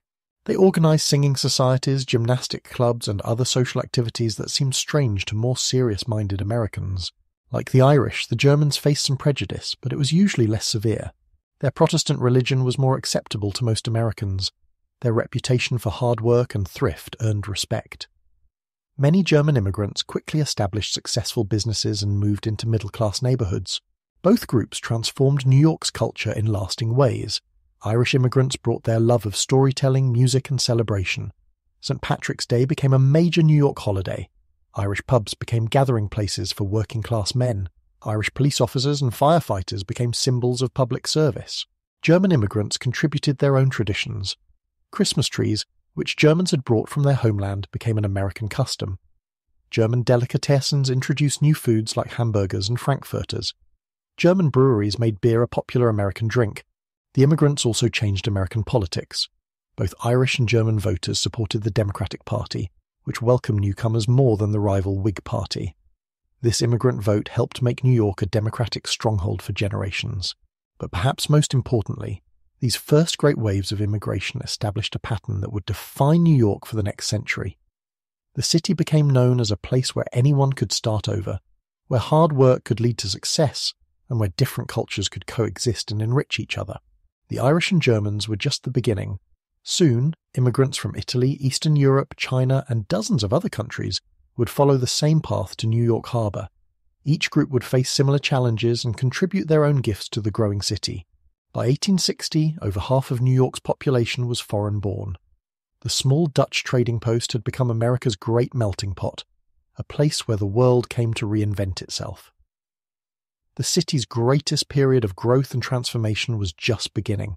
In the heart of Manhattan, just a few blocks north of City Hall, lay a neighborhood that would become synonymous with everything dark and dangerous about urban life in America. 5 Points got its name from the intersection where 5 streets came together in a chaotic star pattern. But by the 1840s, this area had earned a much more sinister reputation as the most notorious slum in the New World. The neighborhood's problems began with geography. 5 Points sat in a low-lying area that had once been a pond called the Collect. In colonial times, this freshwater lake had provided drinking water for New York's residents. But as the city grew, the pond became polluted with waste from nearby tanneries, breweries, and slaughterhouses. In 1811, city officials decided to fill in the Collect Pond and use the land for development. It seemed like a good idea at the time. The city desperately needed more space for its growing population. Workers dumped tons of dirt and garbage into the pond until it disappeared beneath the surface. But the filled land was unstable and poorly drained. Buildings constructed on the former pond site began to sink and crack within a few years. Basements flooded regularly. The ground remained soggy and unhealthy. Property values plummeted as wealthy residents moved to higher, drier areas of the city. By the 1820s, 5 Points had become a dumping ground for the city's poorest residents. The crumbling buildings were subdivided into tiny apartments that rented for a few dollars a month. Entire families crowded into single rooms with no running water, no heat, and little ventilation. The Irish immigrants fleeing the potato famine found 5 Points to be one of the few places they could afford to live. Landlords packed as many people as possible into each building to maximize their profits. A typical tenement might house 100 people in a building designed for 20. Living conditions were horrific beyond modern imagination. Multiple families shared single rooms, sleeping on straw mattresses on the floor. There were no bathrooms. Residents used outdoor privies that overflowed regularly. Garbage piled up in the streets because there was no organized collection. Pigs and other animals wandered freely, eating scraps and adding to the filth. Disease spread rapidly in these conditions. Cholera epidemics swept through 5 Points regularly, killing hundreds of people. Tuberculosis, typhus, and other infectious diseases were constant threats. Children were especially vulnerable. Many died before their 5th birthday. The neighborhood became a haven for criminal activity. Gangs controlled different streets and buildings, fighting bloody battles for territory. The most famous gangs had colorful names like the Dead Rabbits, the Bowery Boys, and the Plug Uglies. These weren't just groups of troublemakers. They were organized criminal enterprises involved in theft, extortion, and violence. Gambling dens and illegal saloons operated openly in 5 Points. Prostitution was widespread, with many desperate women turning to it as their only means of survival. Police rarely entered the neighborhood, and when they did, they traveled in large groups for protection. The violence was shocking even by the standards of the time. Gang fights involving hundreds of participants erupted regularly. Members used clubs, knives, and eventually guns to settle disputes. The battles sometimes lasted for days, with bodies left lying in the streets. But 5 Points wasn't just a place of crime and despair. It was also where different cultures mixed in ways that would shape American society. Irish immigrants lived alongside free African Americans who had been pushed out of other neighborhoods by discrimination. Italian and German immigrants also found homes in the area's cheap housing. This mixing created new forms of culture that couldn't be found anywhere else. Music was especially important. Irish fiddle tunes blended with African rhythms to create new sounds that would eventually influence jazz and other American musical forms. Dance styles merged as people from different backgrounds shared their traditions. The neighborhood also produced some remarkable success stories. Many residents used 5 Points as a stepping stone to better lives. They saved money, learned English, and eventually moved to more respectable neighborhoods. Some became successful business owners, politicians, or professionals. Politicians discovered that 5 Points residents, despite their poverty, had something valuable: votes. The neighborhood became a crucial part of New York's political machine. Local bosses provided jobs, food, and protection in exchange for electoral support. This system was corrupt, but it also gave poor immigrants a voice in city government. Reformers were horrified by conditions in 5 Points and used it as an example of everything wrong with American cities. Religious groups established missions to help residents. Charitable organizations provided food and medical care. Journalists wrote exposés describing the neighborhood's problems to shocked middle-class readers. The most famous of these reformers was a Danish immigrant named Jacob Riis, who would later document tenement life with his camera and writing. But that story belongs to a later chapter in New York's history. By the 1860s, 5 Points was beginning to change. The Civil War created new job opportunities that allowed some residents to move to better neighborhoods. City officials began enforcing building codes more strictly. The worst tenements were gradually torn down or improved, but the legacy of 5 Points lived on. It had shown both the worst and best of American urban life. The crushing poverty that could destroy human dignity, but also the resilience and creativity that allowed people to survive and sometimes thrive in the most difficult circumstances. The neighborhood that had once been America's most notorious slum would eventually be transformed, but its story remained a reminder of the challenges facing any city trying to accommodate waves of newcomers seeking better lives. By the 1820s, New York faced a new kind of problem that would have seemed impossible just decades earlier: too much success. The Erie Canal had made the city incredibly wealthy, but it had also made it incredibly crowded. Thousands of people arrived daily: immigrants from Europe, farmers from the countryside, merchants from other cities. They all needed to move around, but New York's streets were designed for a much smaller population. The city's transportation system was still based on walking. Most people lived within a few miles of where they worked because that was as far as they could reasonably travel on foot each day. The wealthy owned horses and carriages, but keeping a horse in the city was expensive and impractical for most residents. The first solution came from an unexpected source: the omnibus. This was essentially a large wagon with benches inside that could carry about 12 passengers. The omnibus followed fixed routes along major streets, stopping to pick up and drop off passengers for a small fare. The first omnibus line in New York began operating on Broadway in 1827. The vehicle was pulled by 2 horses and made regular trips between the Battery and Bleecker Street. For 12.5 cents, about half a day's wages for a working man, passengers could ride the entire route. The omnibus was an immediate success. Within a few years, dozens of different lines were operating throughout Manhattan. Each line was painted in distinctive colors so passengers could identify which one they needed. The vehicles had names like Lady Washington and George Clinton painted on their sides. Riding an omnibus was an adventure in itself. The vehicles bounced and swayed over the city's rough cobblestone streets.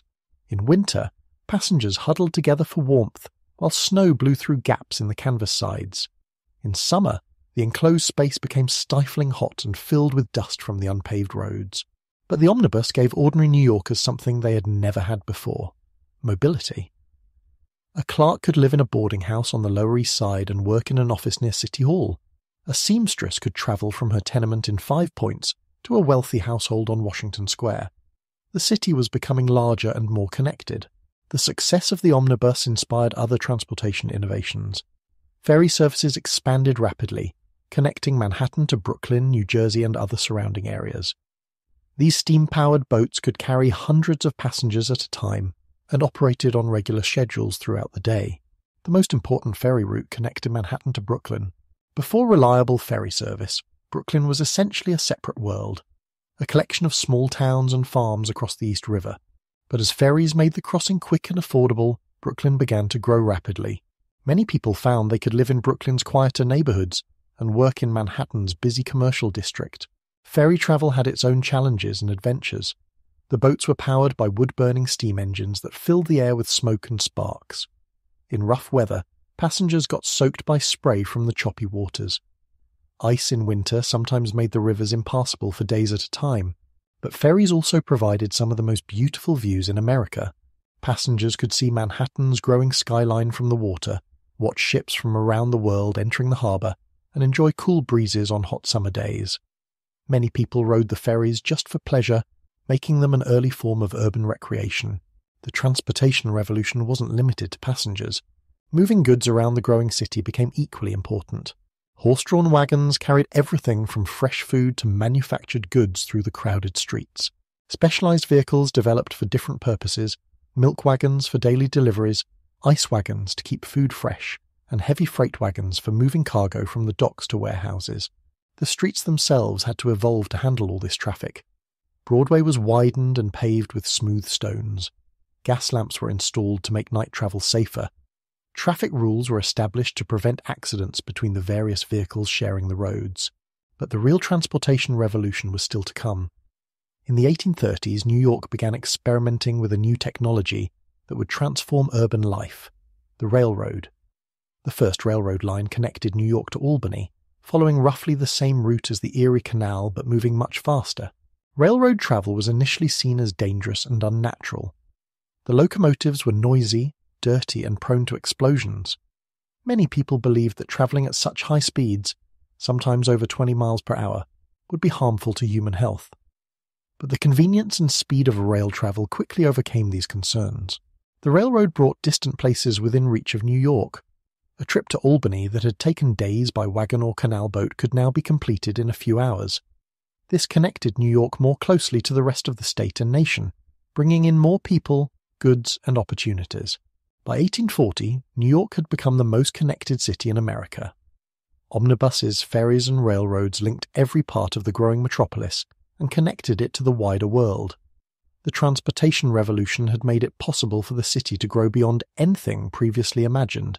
But this was just the beginning. Even greater changes lay ahead as new technologies would allow New York to build up as well as out, creating the vertical city that would become its trademark. By the 1850s, Manhattan was becoming a city of extremes. Magnificent mansions lined Fifth Avenue while overcrowded tenements festered in Five Points. Wealthy merchants rode in elegant carriages while poor immigrants walked through muddy streets. But there was one thing that rich and poor alike were missing: nature. The relentless grid system had covered Manhattan with buildings, streets, and pavement. Trees were cut down to make room for development. Streams were buried under roads. The rolling hills that had once characterized the island were flattened or built over.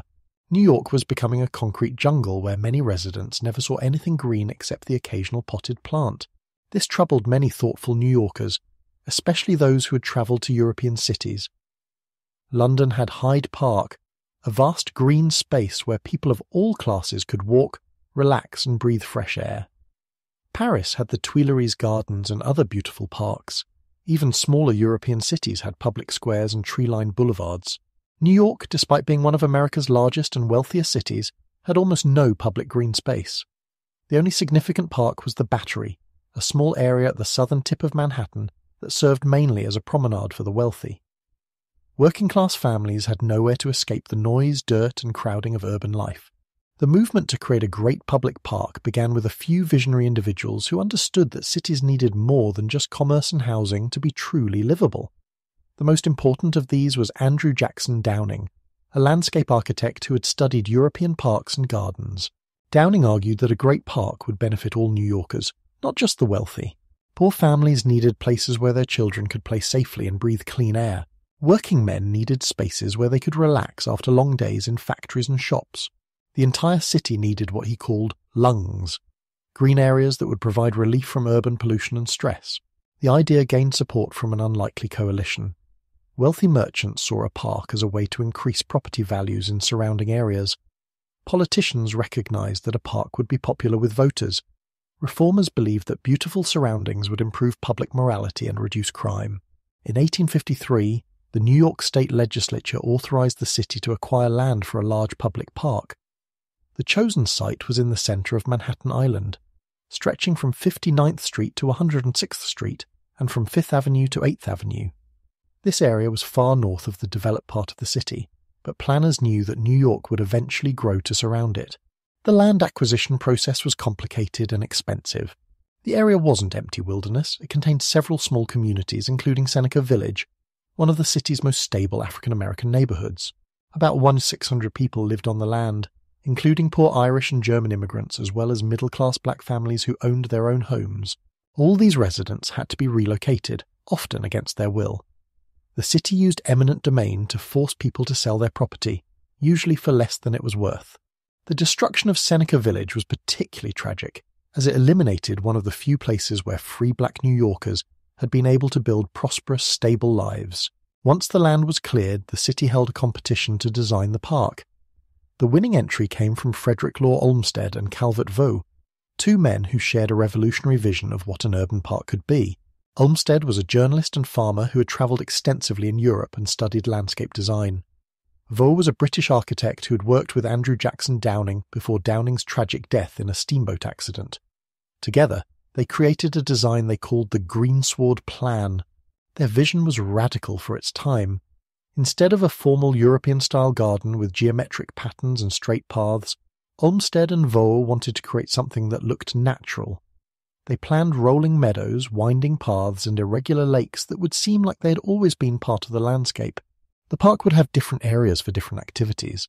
The Mall would be a formal promenade where fashionable people could see and be seen. The Sheep Meadow would be a vast open space for games and relaxation. The Ramble would be a wild area with winding paths through dense woods. Bethesda Fountain would provide a dramatic centerpiece where visitors could gather and socialize. Most importantly, the park would be truly democratic. Unlike European parks that were often restricted to the wealthy, Central Park would be free and open to everyone. Rich and poor, native-born and immigrant, black and white, all would be welcome to enjoy the green oasis in the heart of the city. Construction began in 1857 and would continue for more than a decade. The project required moving millions of tons of earth, planting thousands of trees, and building roads, bridges, and buildings. At its peak, the construction employed over 3,000 workers, making it one of the largest public works projects in American history. The park that emerged would transform not just Manhattan, but the entire concept of urban planning in America. Central Park proved that cities could be both prosperous and beautiful, both efficient and livable. But that transformation was still years away. First, the park had to survive the greatest crisis in American history, the Civil War. The spring of 1861 brought shocking news to New York's streets. Southern states had seceded from the Union, and war had begun at Fort Sumter in South Carolina. For many New Yorkers, the conflict seemed distant, something happening in faraway places they had never seen. They were wrong. The Civil War would reach into every neighborhood, every family, and every aspect of life in the city. New York's relationship with the South was complicated. The city's merchants had grown wealthy trading with southern cotton plantations. Banks had loaned money to plantation owners. Textile mills processed southern cotton into finished goods. Many business leaders feared that war would destroy these profitable relationships, but other New Yorkers supported the Union cause enthusiastically. Abolitionists had been fighting slavery for decades from their headquarters in the city. German and Irish immigrants who remembered oppression in their homelands sympathized with enslaved people seeking freedom. Working-class men saw the war as a chance to prove their patriotism and earn steady wages in the army. The city responded to President Lincoln's call for volunteers with remarkable enthusiasm. Within days of Fort Sumter, thousands of men were lining up at recruiting stations. The 7th Regiment, made up mostly of wealthy young men, marched down Broadway to cheers from huge crowds. Their silk banner and polished uniforms made them look more like they were heading to a parade than a war. But the enthusiasm began to fade as the reality of war set in. The conflict that many expected to last a few months dragged on for years. Casualty lists from distant battlefields filled the newspapers with familiar names. Families received telegrams informing them that sons, fathers, and brothers would never come home. The war created both opportunities and hardships in New York. Factories worked overtime, producing uniforms, weapons, and supplies for the Union Army. Shipyards built warships for the expanding Navy. The city's banks helped finance the war effort by selling government bonds to investors. Women took on new roles as men left for the battlefield. They worked in factories, ran businesses, and organized relief efforts for soldiers. The Women's Central Association of Relief collected supplies and coordinated volunteer nurses. Some women, like Dr. Elizabeth Blackwell, broke barriers by serving as military surgeons. But the war also brought inflation and shortages. Food prices rose as farmers left their fields to join the army. Coal became expensive and hard to find. Landlords raised rents, knowing that people had few alternatives. Working families struggled to afford basic necessities while wealthy war contractors grew richer. The most divisive issue was the military draft. In 1863, Congress passed the Conscription Act, requiring all men between 20 and 45 to register for military service. But the law contained a provision that outraged working-class New Yorkers. Wealthy men could avoid service by paying $300 for a substitute, or by hiring someone else to take their place. $300 was more than most working men earned in a year. The draft law seemed to say that poor men should die in a war to preserve a union that benefited the wealthy. Irish immigrants were particularly angry, feeling they were being forced to fight for the freedom of enslaved people, who might then compete with them for jobs. The anger exploded on July 13, 1863, when the first draft lottery began in New York. What started as protests against the draft quickly became the largest civil disturbance in American history. Mobs roamed the streets, attacking draft offices, government buildings, and anyone who supported the war. The violence soon took on racial overtones. Many white workers blamed African Americans for the war and feared economic competition from freed slaves. Mobs attacked black neighborhoods, burned the colored orphan asylum, and lynched several African American men. The city's small black community lived in terror as police proved unable or unwilling to protect them. For 4 days, New York teetered on the edge of complete chaos. Rioters controlled large sections of Manhattan. They destroyed telegraph lines, tore up railroad tracks, and battled police in the streets. The wealthy fled to their country estates or barricaded themselves in their homes. The violence finally ended when federal troops arrived from the battlefield at Gettysburg. Soldiers who had just fought Confederate forces now found themselves fighting American civilians in the streets of New York. The troops restored order, but at a terrible cost. Over 100 people died in the riots, making it one of the deadliest urban disturbances in American history. The draft riots revealed deep divisions within New York society. Class tensions that had been building for decades exploded into violence. Racial prejudices that many preferred to ignore became impossible to deny. The war that was supposed to preserve the Union had nearly torn the city apart. But New York recovered, as it always did. The draft continued, though with modifications to make it more fair. The city's economy boomed as war production increased. Immigrants continued arriving, seeking opportunities in the growing metropolis. When the war finally ended in 1865, New York had been transformed. The conflict had accelerated industrialization, strengthened the federal government, and begun the process of ending slavery. The city that emerged from the Civil War was more powerful, more diverse, and more complex than ever before. The stage was set for the next chapter, the Gilded Age, when New York would become the undisputed capital of American wealth and power. In the years following the Civil War, New York faced a peculiar problem. The city was growing so fast that its government couldn't keep up. New neighborhoods needed streets, sewers, and gas lines. Immigrants required schools and hospitals. The harbor demanded bigger docks and warehouses. Someone had to organize all this development, and that someone turned out to be a man who would become the most notorious politician in American history. William Marcy Tweed didn't look like a criminal mastermind. He was a large, jovial man with a thick beard and friendly manner. Friends called him Boss because of his leadership in the volunteer fire company, where he got his start in politics. But behind his genial exterior lay one of the most sophisticated corruption schemes ever devised. Tweed understood something that many honest politicians missed. In a rapidly growing city, there was enormous money to be made from public works projects. Every new street meant contracts for paving stones. Every new building required permits and inspections. Every city job created opportunities for political patronage. The system Tweed created was elegantly simple. His organization, known as Tammany Hall after the building where it met, controlled the Democratic Party in New York. Since most voters were Democrats, this meant Tammany controlled the city government. Tweed and his associates decided who got city contracts, who received government jobs, and how tax money was spent. But Tweed's genius lay in making corruption seem like public service. When Irish immigrants needed jobs, Tammany found them work on city projects. When German families required help navigating the bureaucracy, Tammany provided translators and guides. When poor neighborhoods lacked basic services, Tammany made sure they got attention. This wasn't charity, it was politics. Every favor came with an expectation of loyalty at election time. Immigrants who received help from Tammany were expected to vote for Tammany candidates. Contractors who got city business were expected to contribute to Tammany campaigns. The system created a vast network of mutual obligation that kept Tweed in power. The money involved was staggering. City contracts were routinely inflated by 50 to 100%, with the extra money flowing back to Tammany leaders. A courthouse that should have cost $250,000 ended up costing over $13 million. Carpets were billed at $350,000 for a single building.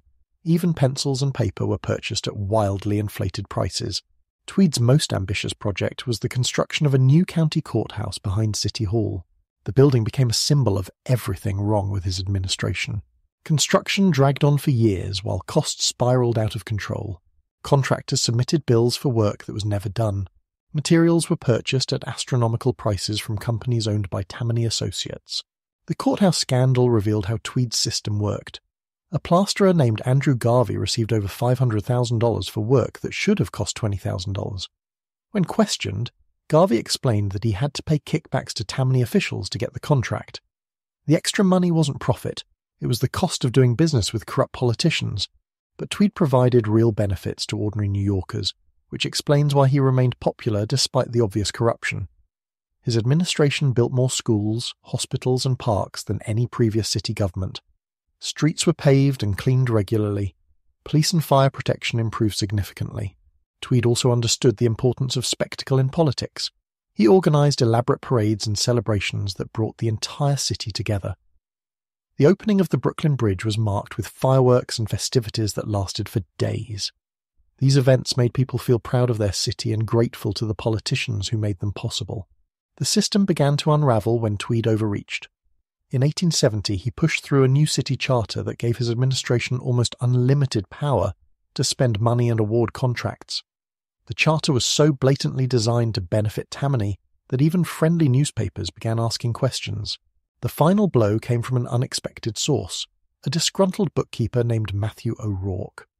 When Tweed refused to give O'Rourke a raise, the angry employee copied thousands of financial records and gave them to the New York Times. The documents provided detailed evidence of the corruption that everyone suspected but no one had been able to prove. The Times published the evidence in a series of devastating articles that showed exactly how much money Tweed and his associates had stolen. The total was estimated at between $30 million and $200 million, an enormous sum at a time when the entire federal budget was less than $300 million per year. Public outrage finally overwhelmed Tweed's political machine. Reform candidates won elections throughout the city. Prosecutors brought criminal charges against Tweed and his top associates. The boss who had seemed untouchable found himself on trial for grand larceny and conspiracy. Tweed was convicted and sentenced to prison, but his legacy lived on. He had shown how urban political machines could provide services that legitimate government couldn't or wouldn't deliver. Future politicians would learn from both his successes and his failures.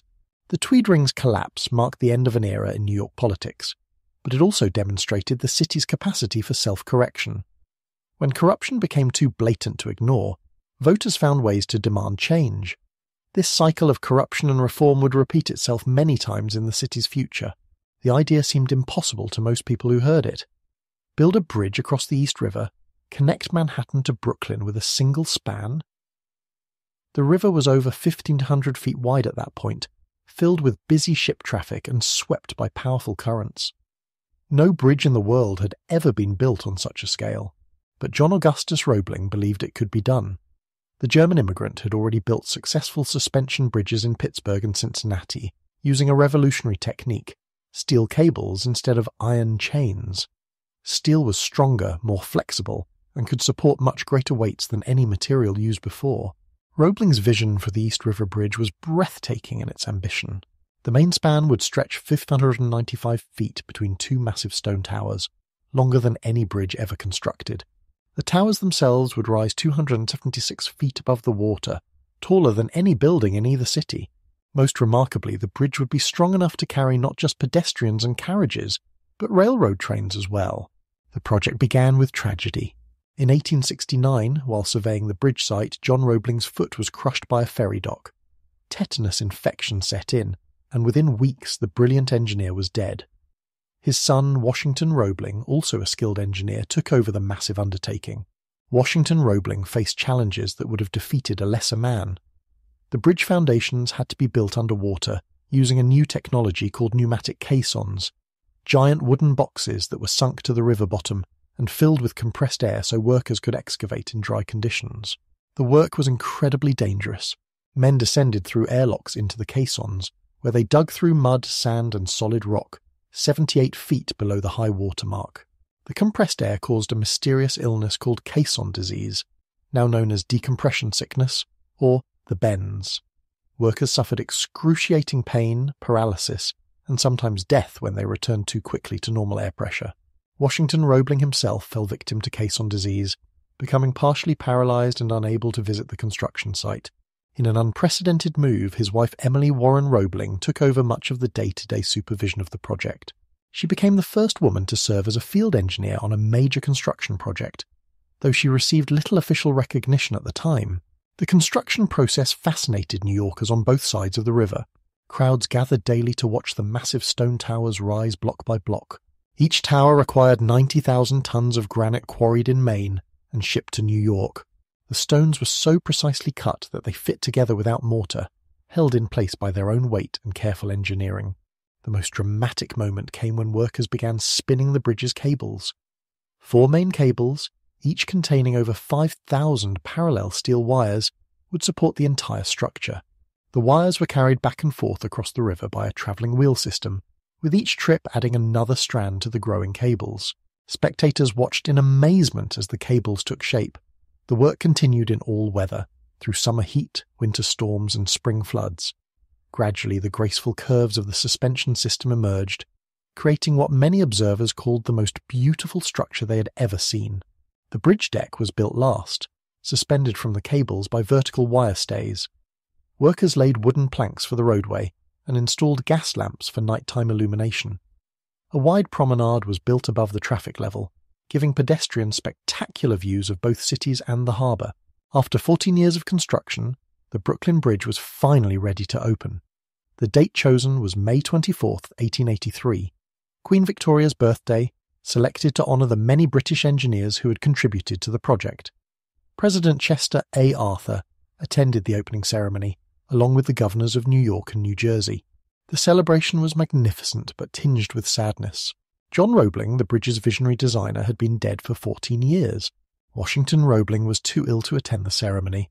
Emily Roebling rode in the first carriage to cross the completed bridge, carrying a rooster as a symbol of victory, a tribute that barely acknowledged her crucial role in the project's success. The bridge's impact on both cities was immediate and profound. Brooklyn, which had been a separate city across the river, suddenly became accessible to Manhattan workers and businesses. Real estate values soared in Brooklyn neighborhoods near the bridge. New residential areas developed as people realized they could live in Brooklyn and work in Manhattan. The bridge also became a powerful symbol of American engineering prowess and determination. Visitors from around the world came to see the structure that many called the eighth wonder of the world. Artists and writers celebrated its beauty and significance. The bridge appeared on countless postcards, paintings, and photographs. More practically, the Brooklyn Bridge proved that the two cities could be physically connected. This demonstration would prove crucial 15 years later, when Brooklyn, Queens, the Bronx, and Staten Island would all be consolidated with Manhattan to create the modern city of New York. The bridge that had seemed impossible had become reality, opening a new chapter in the story of America's greatest metropolis. On January 1, 1892, a new chapter began in the story of American immigration.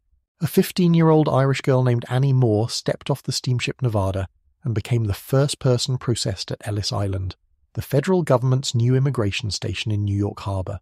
She received a $10 gold piece as a commemorative gift, but more importantly, she opened the door for millions of others who would follow. Ellis Island replaced Castle Garden, the old immigration center at the southern tip of Manhattan that had become overcrowded and corrupt. The federal government decided that immigration was too important to leave to state and local officials. They needed a facility that could handle the massive numbers of people arriving daily, while ensuring proper medical and legal screening. The island itself had a fascinating history. Originally called Oyster Island by Dutch colonists, it had served various purposes over the centuries, as a place for public executions, a fort during the War of 1812, and a munitions depot. The federal government expanded the island using landfill, increasing its size from 3 acres to 27 acres to accommodate the new immigration complex. The main building was an architectural marvel designed to process thousands of people efficiently, while maintaining some dignity for the newcomers. The registry room with its soaring vaulted ceiling could hold 5,000 people at once. Immigrants climbed a steep staircase to reach this great hall, not knowing that doctors were watching them carefully for signs of illness or disability. The medical inspection was the first hurdle every immigrant faced. Doctors had only seconds to examine each person, looking for obvious signs of disease or mental illness. They used a piece of chalk to mark the clothing of anyone who needed further examination. H for heart problems, L for lameness, X for mental illness. Those marked faced additional scrutiny and possible deportation. The legal inspection came next. Immigrants had to answer 29 questions about their background, finances, and intentions in America. Where were they from? Did they have a job waiting? How much money did they carry? Had they ever been in prison? The questions were designed to identify people who might become public charges or pose security risks. Most immigrants passed through Ellis Island in a few hours, but for some the experience stretched into days or weeks. Those with medical problems were held in the island's hospital. Families were sometimes separated when one member was detained for additional screening. The island earned the nickname Island of Tears because of the heartbreak that occurred when families were split apart. The diversity of people passing through Ellis Island was extraordinary. Italians fleeing poverty in the south of their country formed the largest single group. Eastern European Jews escaping persecution in Russia and Poland arrived in huge numbers. Germans continued coming, though in smaller numbers than before. Scandinavians, Greeks, Hungarians, and dozens of other nationalities all sought new lives in America. Each group brought their own stories and challenges. Italian families often travelled together, with fathers coming first to establish themselves before sending for wives and children. Jewish immigrants frequently carried little more than the clothes on their backs, having fled sudden pogroms or religious persecution. Many couldn't read or write in any language, making the legal inspection particularly difficult. The language barriers created constant challenges. Ellis Island employed interpreters who spoke dozens of languages, but communication problems were common. Names were often changed, sometimes deliberately by immigrants seeking to sound more American, sometimes accidentally by officials who couldn't understand the original pronunciation. These name changes became part of American folklore.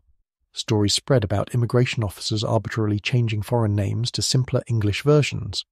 While this happened occasionally, most name changes were actually requested by the immigrants themselves or had occurred before they reached America. The processing system, despite its flaws, was remarkably efficient. On busy days, Ellis Island handled over 10,000 immigrants. The peak day was April 17, 1907, when 11,147 people were processed. The staff worked with assembly line precision, moving people through the various stations as quickly as possible while maintaining basic standards. Not everyone who reached Ellis Island was admitted to America. About 2% of immigrants were turned away for medical reasons, legal problems, or lack of funds. These rejected immigrants faced the heartbreaking journey back to their homelands, often after selling everything they owned to pay for passage to America. The island also served as a detention center for immigrants whose cases required additional review. Some waited weeks for relatives to send money or for legal issues to be resolved. Others were held as suspected anarchists or criminals. During World War I, the island was used to detain enemy aliens and suspected spies. For those who were admitted, Ellis Island represented the end of one journey and the beginning of another. They boarded ferries to Manhattan, carrying their few possessions and enormous hopes. Many had addresses written on scraps of paper, tenements where relatives waited, or neighborhoods where people from their homeland had settled. Between 1892 and 1954, over 12 million immigrants passed through Ellis Island. Their descendants now number in the tens of millions, making Ellis Island one of the most significant sites in American history. The island that had once been a place of oyster beds had become the gateway to the American dream. The year 1898 marked one of the most dramatic transformations in urban history. On January 1st, 5 separate communities, Manhattan, Brooklyn, Queens, the Bronx, and Staten Island, officially merged to create a single massive city. Overnight, New York became the second largest city in the world, trailing only London in population and influence. The idea of consolidation had been discussed for decades, but it faced enormous resistance. Brooklyn in particular was proud of its independence. With over 800,000 residents, it was already the 4th largest city in America. Brooklyn had its own government, its own identity, and its own reasons for skepticism about joining with Manhattan. The driving force behind consolidation was Andrew Haswell Green, a visionary planner who understood that the region's future lay in unity rather than division.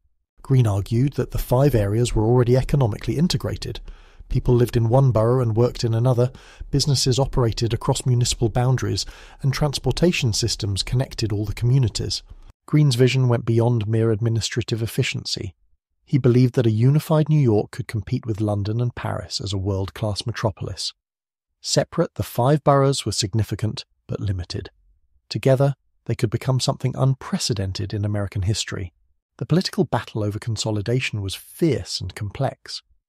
Manhattan's business leaders generally supported the merger because it would expand their market and reduce competition from Brooklyn's merchants. Many Brooklyn residents opposed it, fearing they would lose their community's character and become dominated by Manhattan's interests. The debate revealed deep cultural differences between the boroughs. Manhattan was seen as sophisticated but corrupt, dominated by immigrant political machines like Tammany Hall. Brooklyn prided itself on being more respectable and family-oriented, with tree-lined streets and single-family homes rather than crowded tenements. Queens was largely rural, with small towns scattered across farmland and marshes. Many residents worried that consolidation would bring unwanted development and higher taxes. The Bronx was already closely connected to Manhattan, sharing the same island, but maintained its own suburban character. Staten Island seemed almost forgotten in the debates. Its small population and rural economy made it seem irrelevant to the grand plans being discussed. Many Staten Islanders felt they had little to gain from joining a massive urban government. The turning point came when the state legislature required a referendum on consolidation. The campaign that followed was intense and sometimes bitter. Supporters organized rallies and published pamphlets explaining the benefits of unity. Opponents warned of higher taxes, political corruption, and loss of local control. The vote, held on November 6, 1896, was surprisingly close.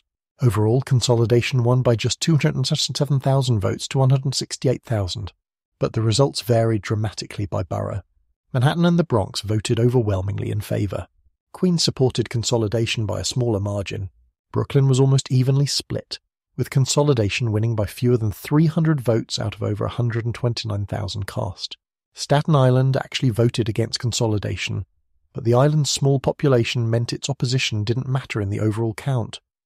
This created lasting resentment among Staten Island residents, who felt they had been forced into a marriage they never wanted. The practical challenges of creating the new city were enormous. Each borough had its own laws, tax systems, and government structures. Police departments had to be merged. Fire companies needed coordination. School systems required integration. Even something as basic as street numbering had to be standardized. The new city needed a government structure that could manage nearly 3.5 million people spread across 300 square miles. The solution was a strong mayor system, with borough presidents who retained some local authority. This compromise satisfied neither those who wanted complete centralization nor those who preferred maximum local control.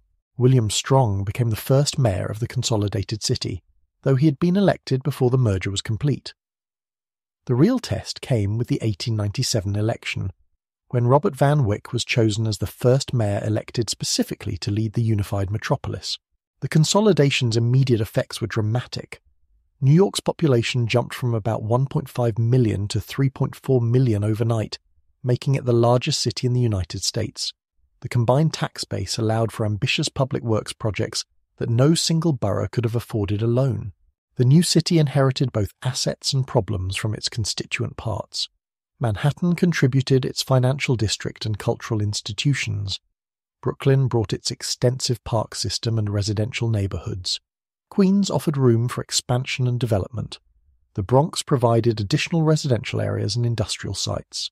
But consolidation also meant that Manhattan's problems, overcrowding, political corruption, and social tensions, now affected the entire metropolitan area.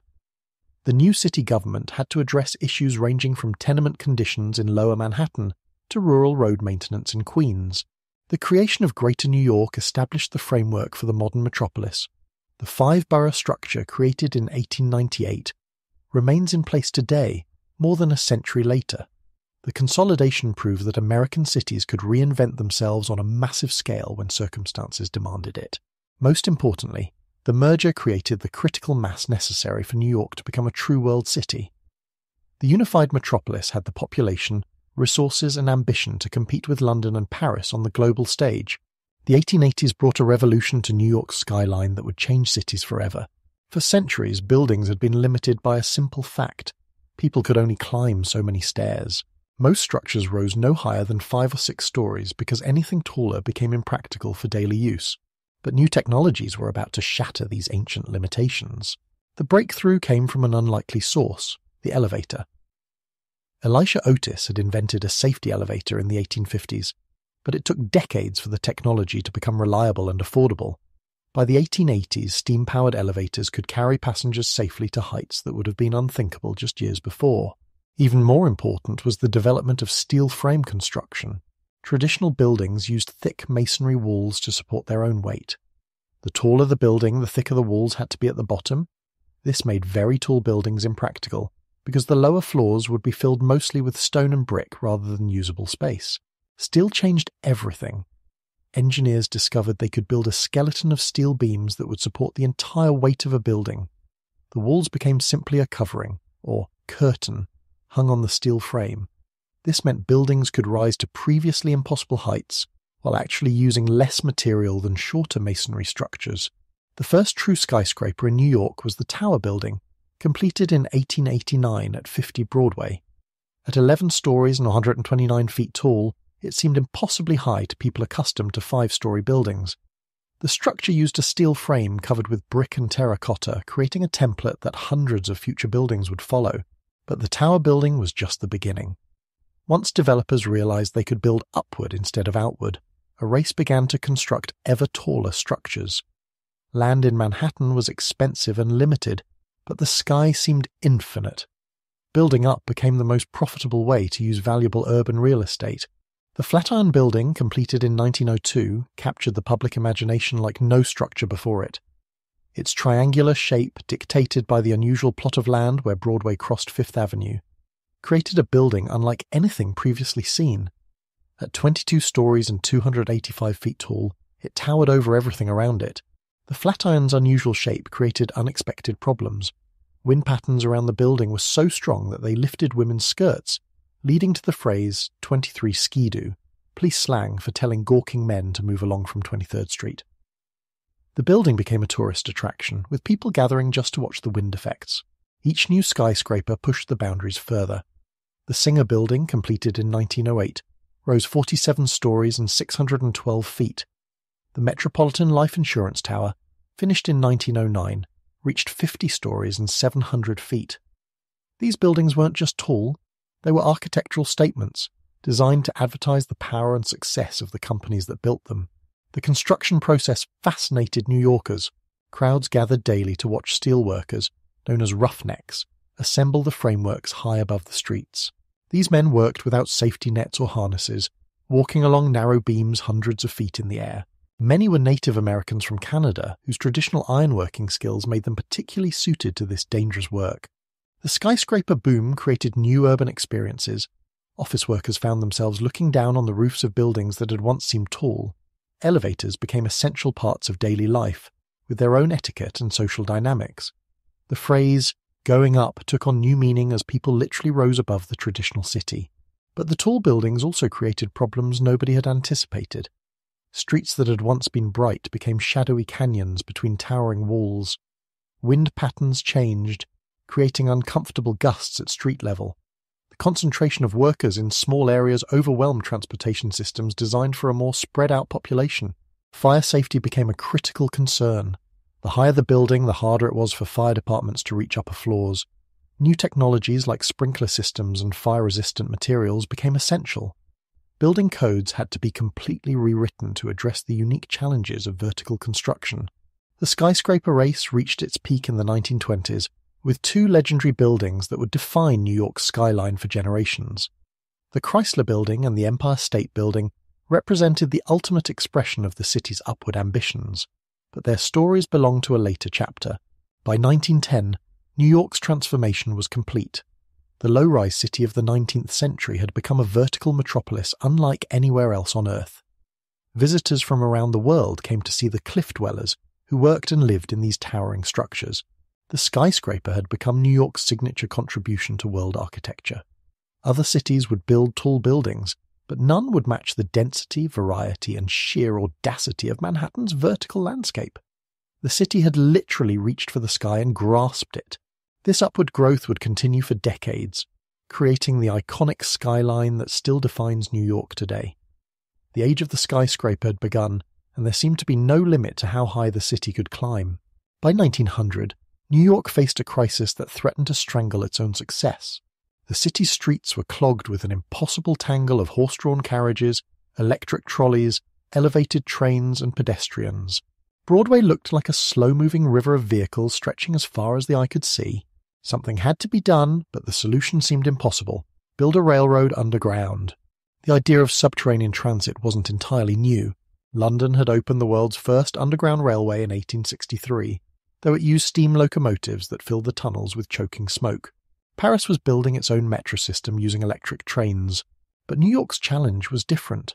The city needed to move far more people across much greater distances than any underground system had ever attempted. The technical obstacles seemed overwhelming. Manhattan's bedrock lay deep beneath layers of sand, clay, and fill. The island was surrounded by rivers that could flood any tunnel.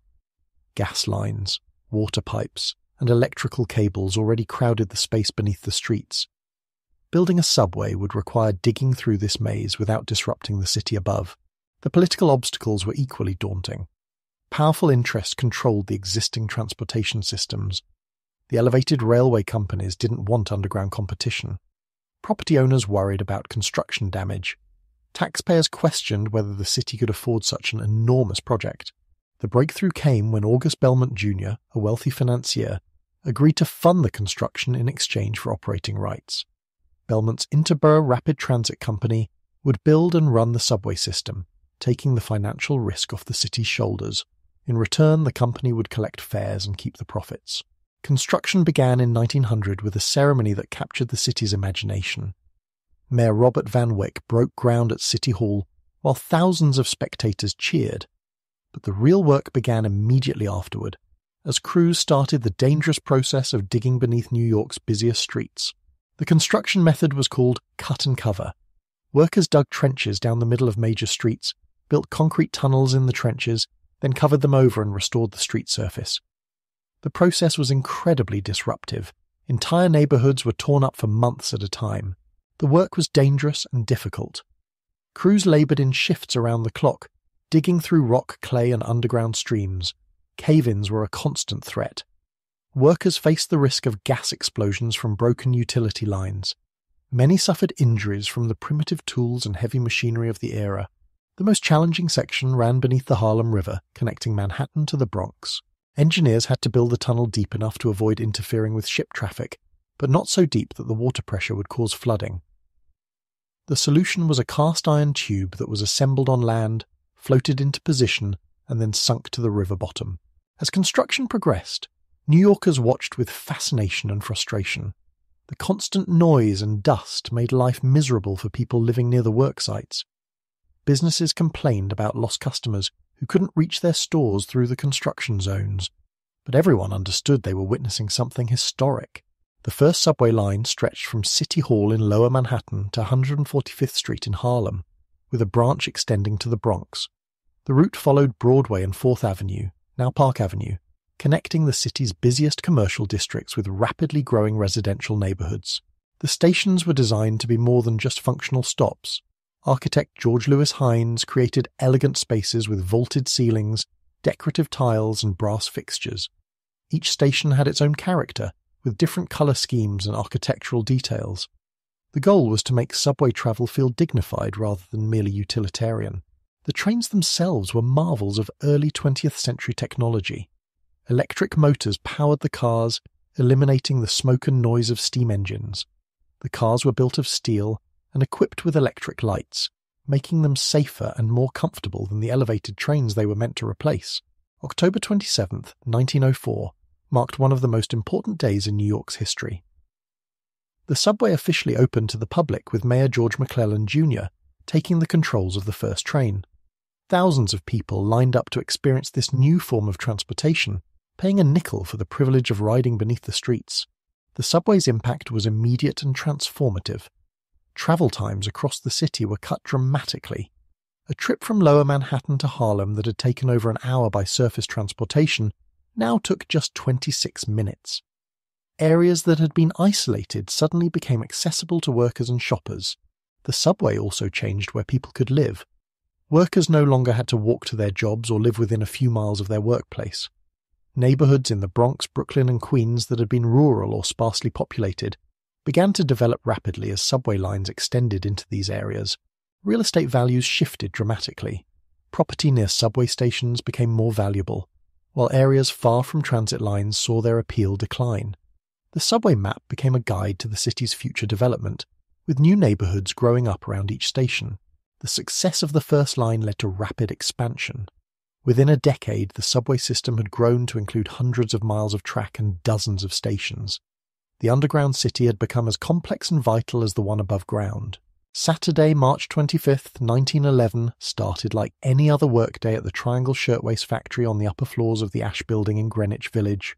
Nearly 500 workers, mostly young immigrant women, bent over their sewing machines in the cramped workshops. They were making the popular shirtwaists, tailored blouses that had become fashionable among working women across America. The Triangle Factory was typical of the garment industry that had grown rapidly in New York's Lower East Side. Entrepreneurs, many of them Jewish immigrants themselves, had built a network of small factories that employed thousands of recent arrivals from Eastern Europe. The work was hard and the pay was low, but it offered immigrant families a chance to earn money and learn American ways. The Triangle Factory occupied the top 3 floors of the 10-story Ash Building. The 8th and 9th floors housed the main production areas, where rows of sewing machines filled every available space. Bolts of fabric, finished garments, and scraps of material were piled everywhere. The 10th floor contained the executive offices and showroom. Working conditions at Triangle were harsh, even by the standards of the time. The factory operated on a piecework system. Workers were paid for each garment they completed rather than by the hour. This encouraged people to work as fast as possible, often skipping breaks and working through lunch. The workday typically lasted from 7 a.m. to 8 p.m., 6 days a week. Safety was not a priority. The factory's owners, Max Blank and Isaac Harris, had locked most of the exit doors to prevent workers from taking unauthorized breaks or stealing materials. Only one narrow staircase was available for the hundreds of employees on the upper floors. Fire escapes were inadequate and poorly maintained. At 4:40 p.m., just as the workday was ending, someone on the 8th floor noticed smoke rising from a pile of fabric scraps. Within minutes, the entire floor was engulfed in flames. The fire spread with terrifying speed, fed by the cotton fabric, wooden floors, and sewing machine oil that filled the workspace. Workers on the 8th floor tried to escape, but they faced impossible choices. The main exit door was locked. The fire escape, designed for a much smaller building, quickly became overcrowded and collapsed under the weight of desperate people trying to flee. Some workers managed to reach the roof and were rescued by firefighters, but many others were trapped. The 9th floor suffered the worst casualties. Workers there didn't learn about the fire until flames were already blocking their escape routes. The single unlocked stairway quickly filled with smoke and panicking people. The elevator stopped working after a few trips. Windows became the only way out, but they were 9 stories above the street. In desperation, workers began jumping from the windows. Horrified spectators on the street below watched as young women, some holding hands, leaped to their deaths rather than face the flames. The fire department's ladders reached only to the 6th floor. Safety nets broke under the impact of falling bodies. The fire burned for less than 30 minutes, but the devastation was complete. 146 workers died, 123 women, and 23 men. Most were between the ages of 16 and 23. Many were so badly burned that they could only be identified by jewelry or personal belongings. Some families lost multiple members in the tragedy. The Triangle Fire shocked New York and the entire nation. Newspapers published graphic accounts of the disaster and photographs of the victims. The public demanded to know how such a tragedy could happen in a modern American city. Investigations revealed that the factory had violated numerous safety regulations, but enforcement had been lax. The disaster became a turning point in American labor history. Frances Perkins, who witnessed the fire as a young social worker, later said it was the day the New Deal began. She would go on to become Secretary of Labor under President Franklin Roosevelt and help create the modern system of workplace safety regulations. The immediate response was swift and comprehensive. The New York State Legislature created the Factory Investigating Commission, led by state senators Robert Wagner and Al Smith. The commission spent 4 years studying working conditions throughout the state and recommended sweeping reforms. The reforms that followed were revolutionary. New laws required adequate fire exits, sprinkler systems, and regular safety inspections.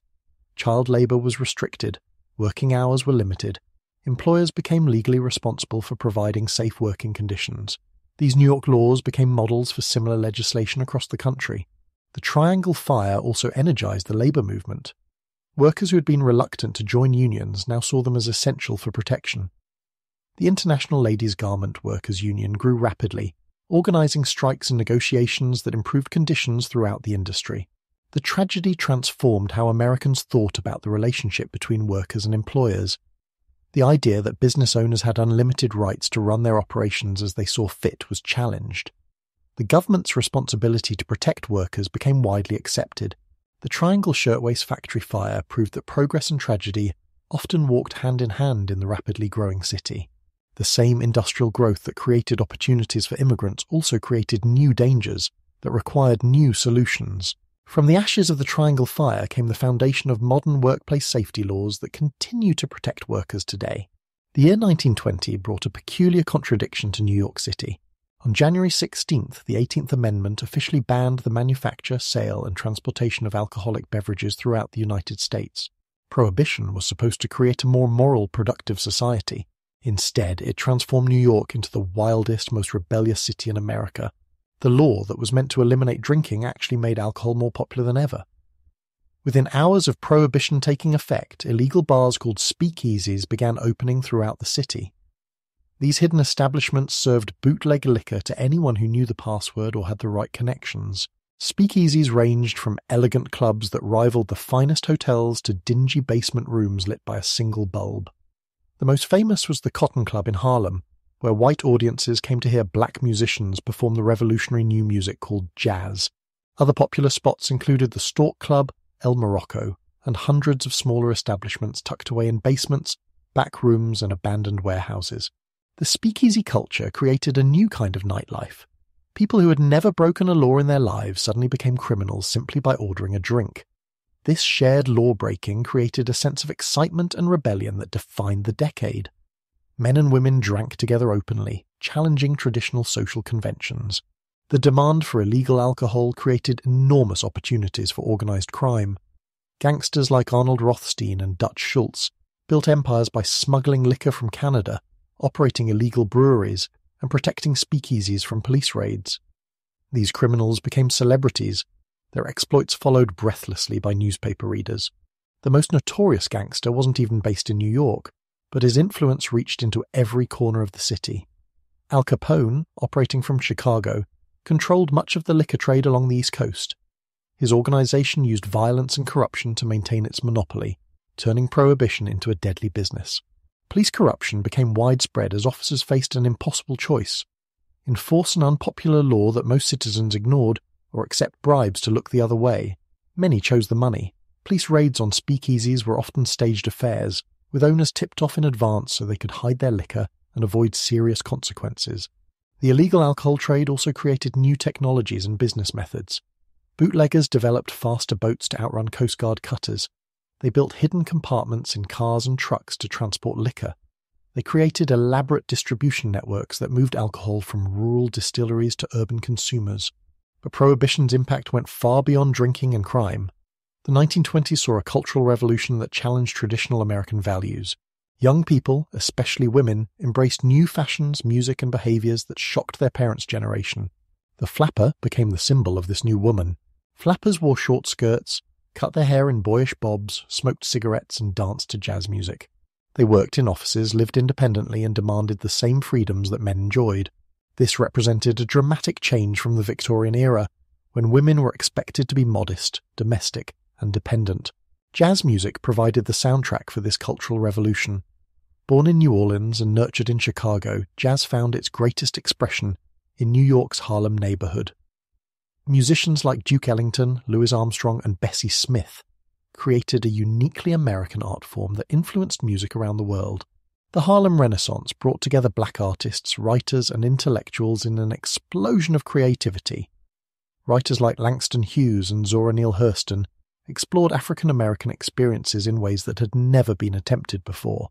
The neighborhood became a destination for both black and white New Yorkers seeking authentic American culture. Radio broadcasting, still in its infancy, helped spread jazz and other popular music throughout the country. New York became the center of the radio industry, with major networks broadcasting from studios in Manhattan. Programs featuring jazz bands, comedy shows, and dramatic performances reached millions of listeners across America. The economic boom of the 1920s fueled this cultural explosion. Stock prices soared, creating paper millionaires overnight.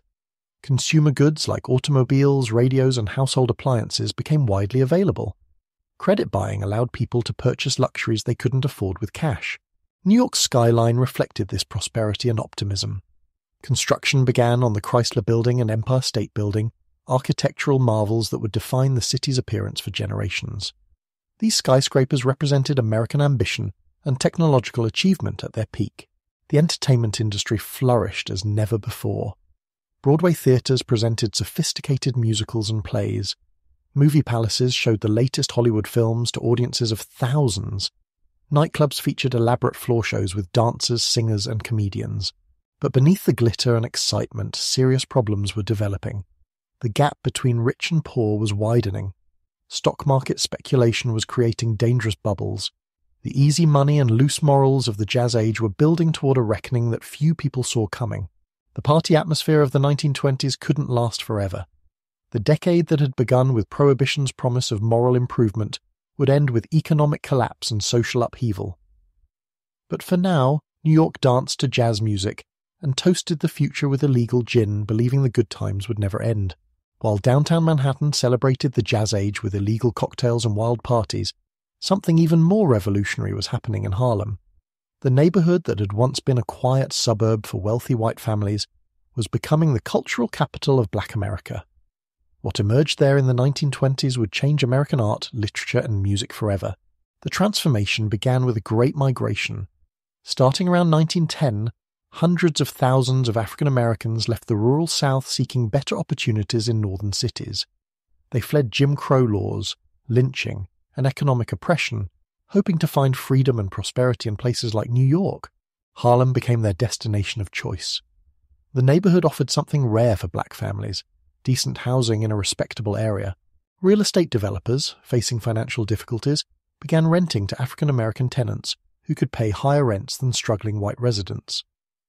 Within a decade, Harlem had become the largest black community in the world. But this wasn't just any community. Harlem attracted the most talented, ambitious, and educated African Americans from across the country. College graduates, artists, writers, and musicians all gravitated toward this neighborhood where they could live and work without the constant restrictions they faced elsewhere. The intellectual heart of the Renaissance was the Schomburg Center, a library and research center that collected books, manuscripts, and artifacts related to African and African American history. Scholars like Arthur Schomburg worked to preserve and celebrate black culture at a time when most white institutions ignored or dismissed it. Writers were among the first to make Harlem famous. Langston Hughes arrived from Missouri and began writing poetry that captured the rhythms and spirit of jazz music. His poem, The Weary Blues, brought the sounds of Harlem nightlife to readers across America. Hughes wrote in the language that ordinary black people actually spoke, rather than trying to imitate white literary styles. Zora Neale Hurston brought a different perspective to Harlem literature. Raised in Florida, she studied anthropology and used her academic training to explore African American folklore and traditions. Her novel, Their Eyes Were Watching God, would later be recognized as a masterpiece, though it received mixed reviews during the Renaissance period. Claude McKay, a Jamaican immigrant, wrote poetry and novels that expressed both pride in black identity and anger at white racism. His sonnet, If We Must Die, became an anthem of resistance that inspired civil rights activists for generations. The visual arts flourished alongside literature. Aaron Douglas created a distinctive style that combined African artistic traditions with modern techniques. His murals and illustrations appeared in books, magazines, and public buildings throughout Harlem. Augusta Savage became a renowned sculptor, despite facing discrimination that prevented her from studying in Paris with white artists. But it was music that made Harlem famous around the world. Jazz had been born in New Orleans, but it reached maturity in the nightclubs and theaters of Harlem. The neighborhood's venues attracted both black and white audiences eager to hear this exciting new American art form. The Cotton Club became the most famous jazz venue in the world, though it embodied the contradictions of the era. The club featured the greatest black musicians of the time, Duke Ellington, Cab Calloway, and Ethel Waters among them, but maintained a whites-only policy for customers. Black performers could entertain white audiences, but they couldn't sit in the audience themselves. Other venues were more integrated. The Savoy Ballroom welcomed dancers of all races who came to hear big bands and try new dance steps like the Lindy Hop. Small clubs throughout the neighborhood featured intimate performances where musicians could experiment with new sounds and styles. Duke Ellington emerged as perhaps the greatest composer of the Renaissance. His orchestra played at the Cotton Club for years, developing a sophisticated sound that elevated jazz from dance music to serious art. Compositions like Mood Indigo and Sophisticated Lady showed that jazz could be as complex and beautiful as classical music. Louis Armstrong, though based in Chicago, frequently performed in Harlem and influenced a generation of New York musicians. His innovative trumpet playing and distinctive singing style helped define what jazz could become. Bessie Smith, the Empress of the Blues, brought the raw emotion of Southern blues to Harlem's more sophisticated audiences. The Renaissance also produced important political and intellectual leaders. Marcus Garvey, a Jamaican immigrant, built a massive movement promoting black pride and African nationalism. His Universal Negro Improvement Association attracted millions of followers who believed that black people should be proud of their heritage and work for their own advancement.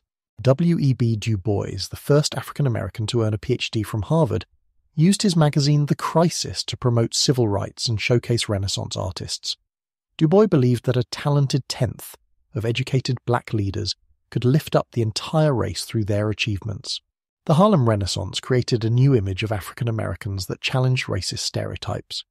Instead of the degrading caricatures that had dominated popular culture, Renaissance artists presented black people as sophisticated, talented, and proud. This cultural revolution laid the groundwork for the civil rights movement that would emerge decades later. The Renaissance proved that when given opportunity and freedom, African Americans could create art that rivaled anything produced anywhere in the world. Harlem in the 1920s became a beacon of hope and creativity that inspired people far beyond its boundaries. Tuesday, October 29th, year 1929, began like any other autumn morning in New York City. Commuters hurried to work through streets lined with construction cranes, building ever taller skyscrapers. Newspapers carried optimistic headlines about America's endless prosperity. Few people suspected they were about to witness the most devastating financial collapse in the nation's history. The warning signs had been building for months, but most investors chose to ignore them. Stock prices had been climbing steadily throughout the 1920s, creating paper fortunes for millions of Americans. Ordinary people, teachers, clerks, taxi drivers, had borrowed money to buy shares, convinced that prices would keep rising forever. The speculation had reached absurd levels. People bought stocks on margin, paying only 10% of the purchase price and borrowing the rest from brokers. This meant that a small decline in stock prices could wipe out an investor's entire savings. But in the euphoric atmosphere of the late 1920s, such concerns seemed foolishly pessimistic. Wall Street had become the symbol of American success. The narrow canyon of skyscrapers housed the world's most powerful financial institutions. Millions of dollars changed hands daily as traders bought and sold shares in companies they knew nothing about. The New York Stock Exchange was the beating heart of global capitalism. The first cracks appeared on Thursday, October 24th, Black Thursday. Stock prices began falling sharply as nervous investors started selling their holdings. Panic spread through the trading floor as brokers struggled to process the flood of sell orders. By noon, the situation was desperate. A group of prominent bankers, led by J.P. Morgan Jr., met at Morgan's offices at 23 Wall Street. They pooled their resources and began buying stocks to stabilize prices. The strategy worked temporarily. Prices recovered somewhat, and the crisis seemed to pass. But the relief was short-lived. Over the weekend, investors had time to think about what had happened. Many decided to sell their stocks before prices fell further. When the market opened on Monday, October 28th, selling resumed with even greater intensity. Black Tuesday, October 29th, brought complete catastrophe. From the opening bell, investors dumped stocks at any price they could get. The ticker tape that reported stock prices fell hours behind the actual trading, leaving investors in the dark about their losses. The noise from the trading floor was deafening as thousands of brokers shouted orders simultaneously.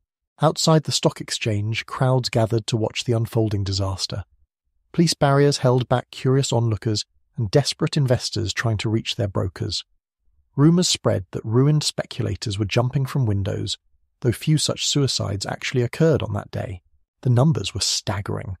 Over 16 million shares changed hands, a record that wouldn't be broken for nearly 40 years. The Dow Jones Industrial Average fell 12% in a single day, wiping out billions of dollars in paper wealth.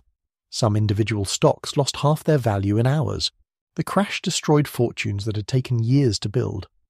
Wealthy families who had lived in luxury found themselves bankrupt overnight. Middle-class investors who had dreamed of early retirement saw their savings disappear. Workers who had bought stocks with borrowed money faced debts they could never repay. The immediate impact on New York was devastating. Banks that had loaned money for stock purchases faced massive losses as borrowers defaulted. Brokerage firms collapsed when they couldn't collect margin calls from ruined clients. Construction projects stopped as financing dried up. The psychological impact was even worse than the financial damage. The crash shattered Americans' faith in endless prosperity and progress. The optimism that had characterized the 1920s gave way to fear and uncertainty about the future. Within weeks, the effects spread beyond Wall Street to the broader economy. Companies cut production as demand for their products fell. Workers lost their jobs as factories closed or reduced operations. Banks failed as depositors rushed to withdraw their savings. The crash marked the end of the Jazz Age and the beginning of the Great Depression. The speakeasies and nightclubs that had defined the 1920s closed as customers could no longer afford their prices. The construction boom that had created New York's famous skyline ground to a halt. President Herbert Hoover tried to reassure the nation that the economy was fundamentally sound. He predicted that prosperity would return quickly if people remained confident. But his optimistic words couldn't overcome the harsh reality of unemployment, business failures, and bank closures. The crash also revealed the dangers of unregulated financial markets. The speculation and manipulation that had driven stock prices to unrealistic levels were largely legal under existing laws. The disaster would eventually lead to new regulations designed to prevent similar crashes in the future. For New York, the crash was particularly painful because the city had become so dependent on financial services.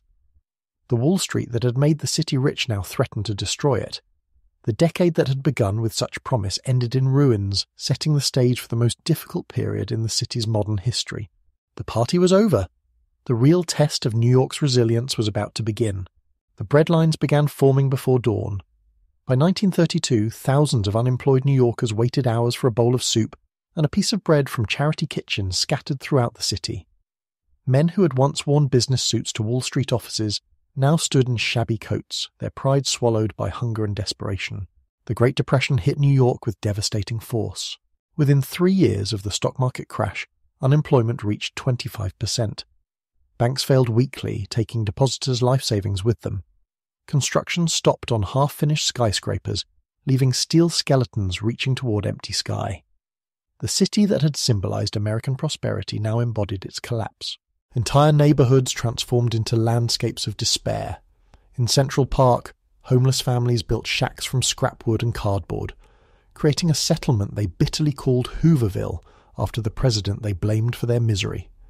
Similar encampments appeared in Riverside Park and along the East River waterfront. The human cost was staggering. Families lost their homes when they couldn't pay rent or mortgages. Children went to school hungry, if they went at all. Many dropped out to search for work, though jobs were almost impossible to find. Suicide rates climbed as people saw no escape from their circumstances. Small businesses that had survived for generations closed their doors forever. Restaurants, shops, and services that depended on working-class customers simply ran out of customers. Even wealthy New Yorkers cut back on spending, creating a downward spiral that affected every level of society. The city government struggled to respond to the crisis. Tax revenues plummeted as property values fell and businesses failed. Mayor Jimmy Walker, more interested in nightlife than governance, proved completely inadequate to handle the emergency. His administration was riddled with corruption scandals that further undermined public confidence. Relief efforts were overwhelmed by the scale of need. private charities that had traditionally helped the poor found themselves facing demands far beyond their resources. Churches, settlement houses, and volunteer organizations did what they could, but millions of people needed help that simply wasn't available. The turning point came with the 1932 presidential election. Franklin Delano Roosevelt, the former governor of New York, defeated Herbert Hoover with promises of a New Deal for the American people. Roosevelt understood that the federal government would have to take unprecedented action to address the crisis. Roosevelt's inauguration on March 4, 1933, brought immediate changes to New York. Within days, the new president declared a bank holiday, temporarily closing all banks to prevent further failures. Federal inspectors examined each institution's finances before allowing them to reopen. The action restored some confidence in the banking system. The New Deal programs that followed transformed both New York and the relationship between citizens and their government. The Works Progress Administration, WPA, put thousands of unemployed New Yorkers back to work, building bridges, schools, and parks. The Civilian Conservation Corps, CCC, employed young men in environmental projects throughout the region. The Public Works Administration, PWA, funded major construction projects that had been abandoned during the Depression. Work resumed on the Triborough Bridge connecting Manhattan, the Bronx, and Queens. The Lincoln Tunnel began taking shape beneath the Hudson River. These projects not only provided jobs but created infrastructure that would serve the city for decades. Perhaps most importantly, the Social Security Act of 1935 created a safety net for elderly and disabled Americans. For the first time, the federal government accepted responsibility for ensuring that citizens wouldn't face destitution in their old age. The program was controversial, but it fundamentally changed how Americans thought about the role of government. The New Deal also brought cultural programs to New York.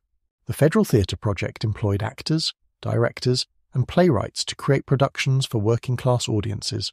The Federal Art Project commissioned murals for public buildings and provided work for struggling artists. These programs democratized culture, making art accessible to people who had never been able to afford it. Labor unions gained new power under New Deal legislation.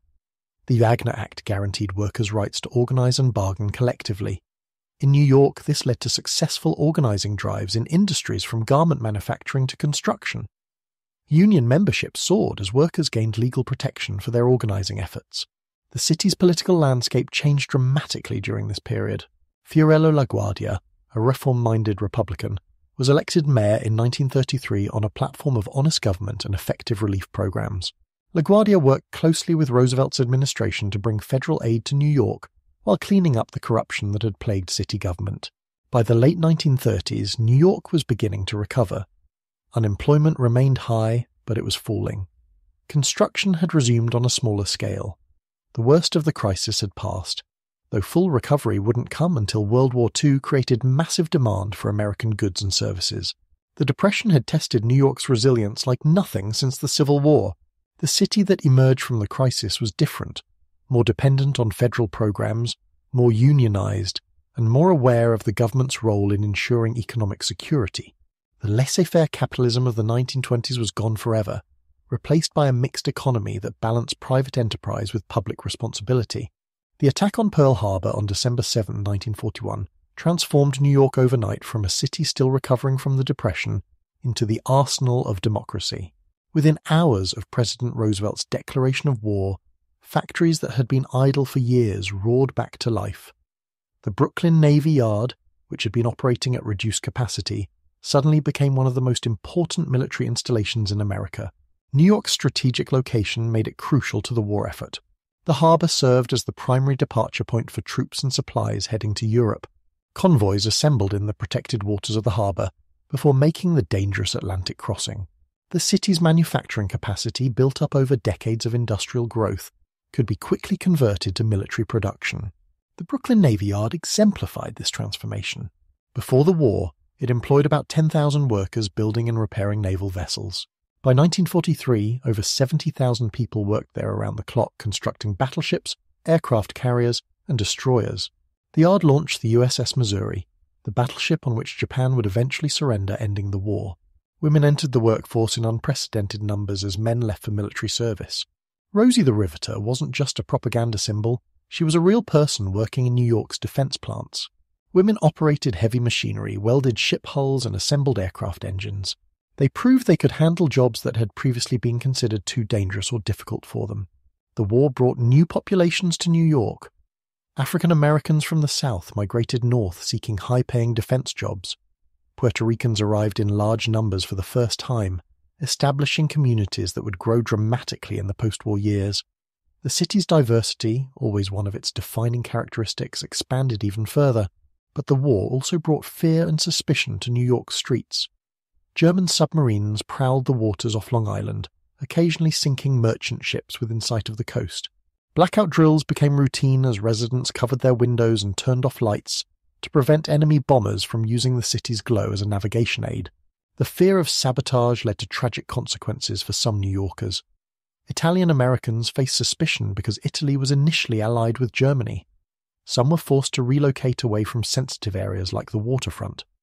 Japanese Americans, though fewer in number than on the West Coast, also faced discrimination and surveillance. The city's cultural institutions adapted to wartime needs. Broadway theaters sold war bonds during intermissions and staged patriotic productions. The Metropolitan Opera performed benefit concerts for military relief funds. Radio stations broadcast programs designed to boost morale and encourage civilian participation in the war effort. Rationing affected every aspect of daily life.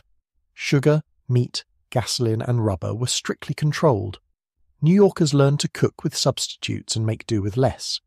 Victory gardens sprouted in Central Park and on rooftops, as people grew their own vegetables to supplement rationed food supplies.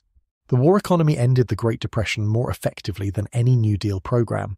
Unemployment virtually disappeared as factories operated at full capacity. Workers who had been jobless for years suddenly found themselves with steady paychecks and overtime pay. The prosperity was artificial, sustained by massive government spending, but it felt real to families who had struggled through the 1930s. New York's financial district played a crucial role in financing the war. Wall Street firms sold billions of dollars in war bonds to American investors. The city's banks provided credit for defense contractors and managed the complex financial arrangements needed to supply allies around the world. The United Nations was born in New York during the war years. Representatives from allied nations met at various locations throughout the city to plan the post-war world order.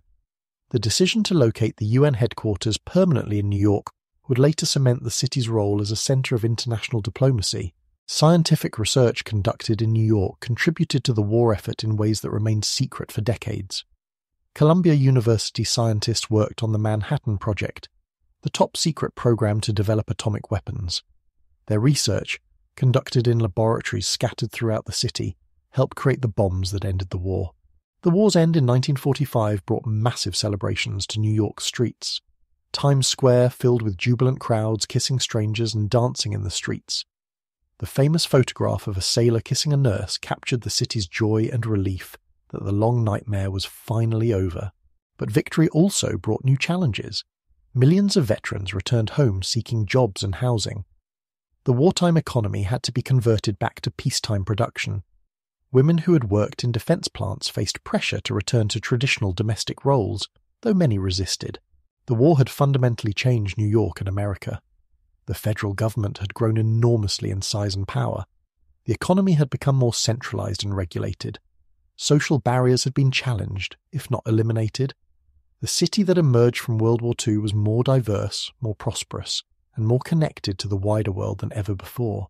New York had proven itself once again as a city that could adapt to any challenge and emerge stronger than before.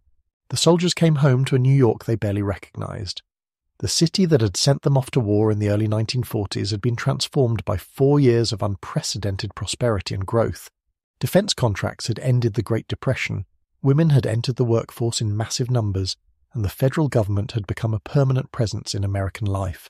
But the returning veterans faced a housing crisis that threatened to undermine their dreams of peacetime prosperity. New York had built virtually no new housing during the Depression and war years. Millions of people were crowded into aging tenements and converted apartments. Young couples starting families found it nearly impossible to find decent places to live. The federal government responded with the most ambitious housing program in American history. The GI Bill provided low-interest loans that allowed veterans to buy homes with minimal down payments. The Federal Housing Administration guaranteed mortgages for middle-class families.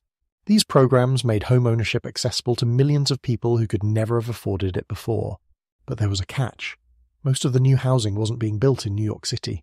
Developers found it cheaper and easier to build on vacant land in the suburbs, where they could construct entire neighborhoods of single-family homes. Long Island, Westchester County, and New Jersey became vast construction sites as builders raced to meet the demand for suburban housing. The suburban boom was made possible by another government program, highway construction. The Federal Highway Act of 1956 funded an interstate highway system that connected cities to their surrounding suburbs. In the New York area, new highways like the Long Island Expressway and the Garden State Parkway made it possible to live in the suburbs and commute to jobs in Manhattan. This suburbanization had profound effects on New York City itself. Middle-class families, particularly white families, began leaving the city in large numbers. They were replaced by new waves of immigrants and migrants, particularly African Americans from the South and Puerto Ricans seeking better economic opportunities. The demographic changes created new tensions and opportunities. African American families who had been confined to overcrowded neighborhoods in Harlem and Bedford-Stuyvesant began moving into areas that had previously been all white. This process, known as white flight, accelerated as white families moved to the suburbs to avoid integration. Puerto Rican migration to New York increased dramatically after the war. Unlike other immigrant groups, Puerto Ricans were already American citizens, which made their movement to the mainland easier. They settled primarily in East Harlem, the Lower East Side, and the South Bronx, creating vibrant communities that maintained strong ties to the island. The city's economy was also changing. Manufacturing, which had been the backbone of New York's prosperity for over a century, began declining as companies moved their factories to the south and west, where labor was cheaper and unions were weaker. The garment industry, which had employed hundreds of thousands of New Yorkers, started relocating to places with lower costs. But New York was developing new economic strengths. The financial services industry expanded rapidly as American corporations grew larger and more complex. Madison Avenue became synonymous with advertising as companies sought to market their products to the growing suburban middle class. The city's media industries, television, publishing, and radio, flourished as they served national audiences. The United Nations' decision to locate its headquarters in New York cemented the city's role as a center of international diplomacy. The construction of the UN building on the East Side brought diplomats, journalists, and international organizations to the city. New York became not just America's largest city, but one of the world's most important. Cultural life flourished in the post-war years. Broadway experienced a golden age with musicals like Oklahoma and South Pacific. The abstract expressionist movement made New York the center of the international art world for the first time. Jazz evolved into bebop in the clubs of 52nd Street, while folk music found new audiences in Greenwich Village coffeehouses. Television broadcasting centered in New York transformed American culture. Shows produced in Manhattan studios reached audiences across the country, spreading New York attitudes and values to suburban living rooms. The city's influence on American culture had never been greater, even as its population began to decline. The post-war boom also brought new challenges. Urban renewal programs demolished entire neighborhoods in the name of progress, displacing thousands of families. The construction of highways through the city destroyed established communities and divided neighborhoods. Public housing projects built with good intentions often became isolated islands of poverty. By 1960, the patterns that would define New York for the next several decades were clearly established. The city was becoming more diverse, but also more divided by race and class. The middle class was moving to the suburbs, while the poor concentrated in certain neighborhoods. Manufacturing was declining while service industries grew. The post-war boom had brought unprecedented prosperity to America, but it had also created new forms of inequality and social tension. New York, as always, reflected these broader national trends while maintaining its unique character as America's most complex and dynamic city. The 1960s arrived in New York with the promise of continued prosperity and progress. But beneath the surface, profound changes were reshaping the city in ways that would define it for decades to come.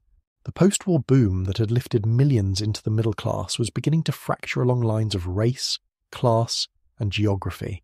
The most visible change was demographic. White middle-class families continued their exodus to the suburbs at an accelerating pace. Between 1950 and 1970, New York City lost over 800,000 white residents, while gaining nearly 900,000 African American and Puerto Rican residents. This wasn't simply population turnover. It represented a fundamental shift in the city's social and economic structure. The departing white families took with them not just their numbers, but their tax dollars, their political influence, and their economic power. The suburban communities they moved to were newer, cleaner, and better funded than the neighborhoods they left behind. Their children attended well-equipped schools, while city schools struggled with overcrowding and outdated facilities.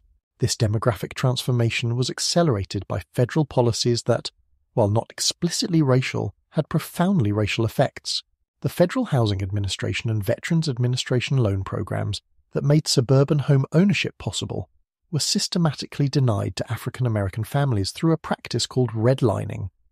Banks and government agencies literally drew red lines around minority neighborhoods on maps, declaring them too risky for mortgage lending.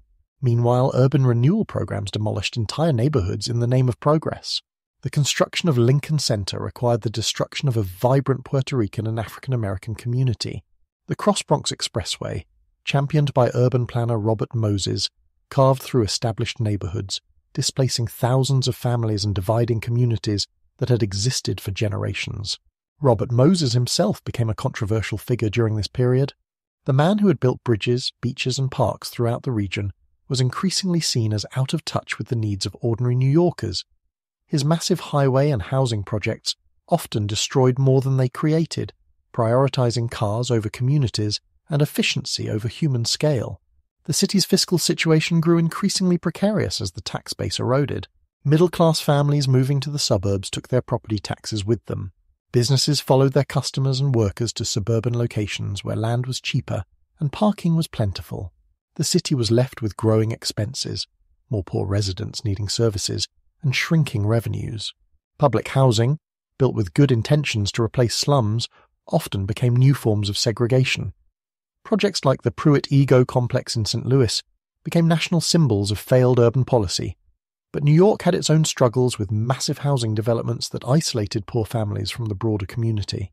The civil rights movement brought these tensions to the surface. In 1964, riots erupted in Harlem and Bedford-Stuyvesant following the shooting of a black teenager by a white police officer.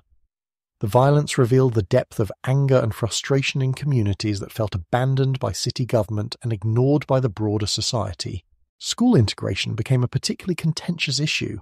The 1954 Brown v. Board of Education decision had declared segregated schools unconstitutional, but New York schools remained highly segregated due to residential patterns. Efforts to bus students between neighborhoods met fierce resistance from white parents who threatened to move to the suburbs if their children were forced to attend integrated schools. The Ocean Hill-Brownsville school crisis of 1968 epitomized these tensions.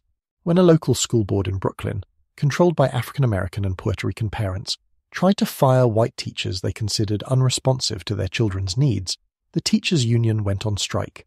The conflict pitted civil rights activists against labor unions, two groups that had traditionally been allies. Crime rates began rising dramatically during this period, though the causes were complex and disputed. Some pointed to the breakdown of traditional family structures in poor communities. Others blamed the lack of economic opportunities for young men. Still others argued that the concentration of poverty in certain neighborhoods created conditions that fostered criminal behavior. The media coverage of urban problems often reinforced negative stereotypes about city life. Television news focused on crime, riots, and decay, creating an image of New York as a dangerous, ungovernable place. This coverage accelerated white flight as suburban families congratulated themselves on their escape from urban problems. But the city wasn't simply declining, it was changing. New immigrant communities brought energy and entrepreneurship to neighborhoods that might otherwise have been abandoned. Puerto Rican families created vibrant cultural institutions. African American communities developed their own businesses, churches, and political organizations. The arts flourished even as other institutions struggled. The folk music scene in Greenwich Village gave birth to artists like Bob Dylan. Hip-hop culture began emerging in the Bronx as young people created new forms of music and expression from the materials at hand. By 1970, New York faced a choice: continue the policies that had led to white flight and urban decay, or find new approaches that could rebuild the city's communities and restore its fiscal health. The decisions made in the coming decade would determine whether America's greatest city could reinvent itself once again. The morning of October 17, 1975, brought New York City to the brink of financial collapse. Mayor Abraham Beame stood before a packed press conference, his face grim as he announced that the city had run out of money. Without immediate federal assistance, New York would become the first major American city to declare bankruptcy since the Great Depression. The crisis had been building for years, but few politicians wanted to acknowledge its severity. Throughout the early 1970s, the city had been spending far more than it collected in taxes. The gap was covered by borrowing money through municipal bonds, but investors were becoming increasingly reluctant to lend to a city that seemed unable to control its finances. The roots of the crisis lay in the demographic and economic changes that had been reshaping New York since the 1950s. As middle-class families moved to the suburbs, they took their tax dollars with them. The families who replaced them, often poor migrants from the South and Puerto Rico, required expensive city services but contributed little to the tax base. Manufacturing jobs, which had provided steady employment for generations of New Yorkers, continued disappearing as companies moved to the South and overseas. The garment industry, once the backbone of the city's economy, was particularly hard hit. Entire neighborhoods that had bustled with factories and workshops became empty shells. At the same time, the city's expenses were growing rapidly. The expansion of social services during the 1960s had created new obligations to provide healthcare, education, and welfare benefits. The city employed more people per capita than any other major American city, and municipal workers had negotiated generous pension and healthcare benefits. The problem was compounded by creative accounting practices that hid the true extent of the city's financial problems. Budget officials used techniques like rolling short-term debt into long-term obligations and counting anticipated federal aid as current revenue. These practices made the budget appear balanced when it was actually deeply in deficit. Wall Street began losing confidence in the city's finances in early 1975. When New York tried to sell bonds to raise money, investors demanded higher and higher interest rates to compensate for the risk. Eventually, the market for city bonds dried up completely, leaving New York unable to borrow the money it needed to meet its obligations. The federal government's initial response was unsympathetic. President Gerald Ford, facing his own budget pressures, refused to provide federal aid to bail out what he saw as fiscal irresponsibility. The New York Daily News captured the mood with its famous headline, "Ford to City, Drop Dead." The crisis forced dramatic changes in how New York was governed. The state government created the Municipal Assistance Corporation, known as Big Mac, to oversee the city's finances. This unelected body gained the power to review city budgets and veto spending decisions, effectively removing financial control from elected officials. The Emergency Financial Control Board was established with even broader powers. This state-appointed body could reject union contracts, modify city services, and override mayoral decisions. For the first time since the colonial era, New York's government was controlled by outside authorities rather than its own elected leaders. The human cost of the fiscal crisis was enormous. The city laid off thousands of workers, including police officers, firefighters, teachers, and sanitation workers. Class sizes in schools increased dramatically. Fire stations closed, leaving some neighborhoods with inadequate protection. Parks and libraries reduced their hours or closed entirely. The most visible symbol of the crisis was the condition of the city's infrastructure. Streets developed potholes that went unrepaired for months. Subway service became unreliable as the transit system deferred maintenance. Graffiti covered buildings and trains, creating an image of urban decay that reinforced negative perceptions of city life. Crime rates, which had been rising throughout the 1960s and early 1970s, reached new heights during the fiscal crisis. The reduction in police patrols and the closing of youth programs contributed to a sense of lawlessness in many neighborhoods. The blackout of July 1977, which led to widespread looting and arson, became a symbol of the city's apparent breakdown. But the crisis also sparked innovation and community organizing. Neighborhood groups took over abandoned buildings and converted them into affordable housing. Community gardens sprouted in vacant lots. Local organizations provided services that the city could no longer afford. The fiscal crisis forced New York to confront fundamental questions about the role of government and the relationship between cities and their suburban neighbors. The federal policies that had encouraged suburbanization, highway construction, mortgage subsidies and tax breaks had undermined the urban tax base while creating new expenses for cities. By the late 1970s, the worst of the crisis had passed. The city's budget was balanced, though at a much lower level of services. Wall Street regained confidence in municipal bonds. The federal government eventually provided loan guarantees that helped the city return to financial stability. The fiscal crisis marked the end of an era in New York's history. The expansive government programs of the 1960s gave way to a more austere approach focused on fiscal discipline and private sector development. The city that emerged from the crisis was leaner, more business-friendly, and more dependent on market forces than at any time since the 1920s. The 1980s dawned on a New York that seemed to be emerging from its darkest hour. The fiscal crisis had passed, crime rates were beginning to stabilize, and a new generation of leaders was determined to rebuild the city's reputation and economy. What followed would be one of the most dramatic urban transformations in American history, a renaissance that would make New York wealthier and more glamorous than ever, but also more expensive and exclusive. The transformation began with a fundamental shift in economic policy. Mayor Ed Koch, elected in 1977, embraced a pro-business approach that prioritized attracting private investment over expanding social services. The city offered tax breaks to corporations willing to build new offices in Manhattan. Zoning laws were relaxed to encourage development.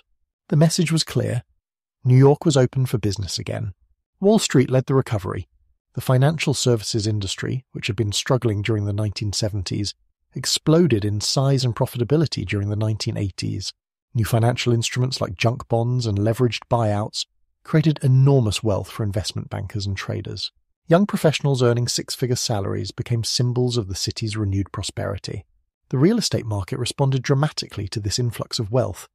Neighborhoods that had been considered dangerous or undesirable just years earlier suddenly became fashionable.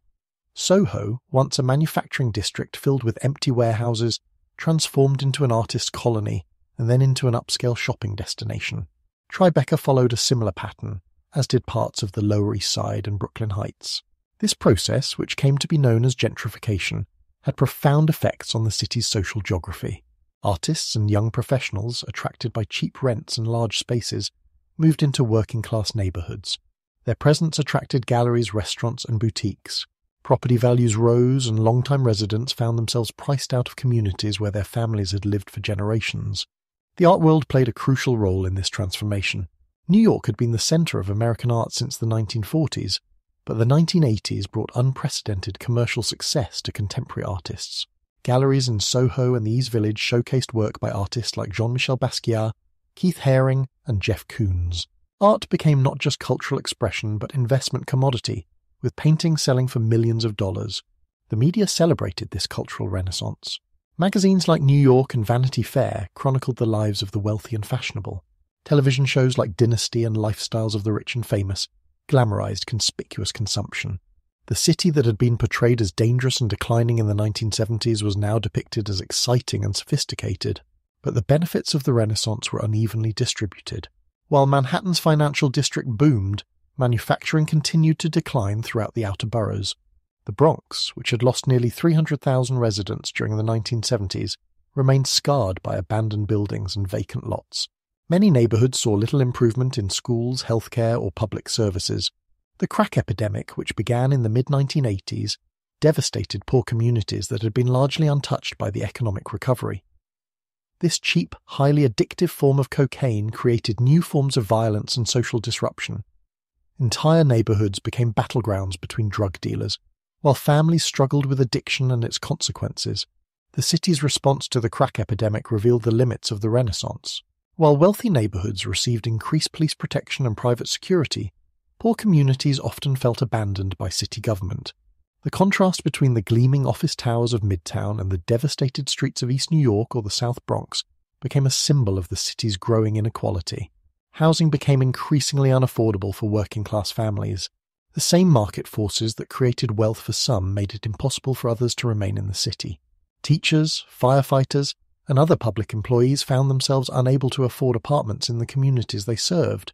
Homelessness became visible on the streets as the city's shelter system was overwhelmed. The AIDS epidemic added another layer of tragedy to the decade.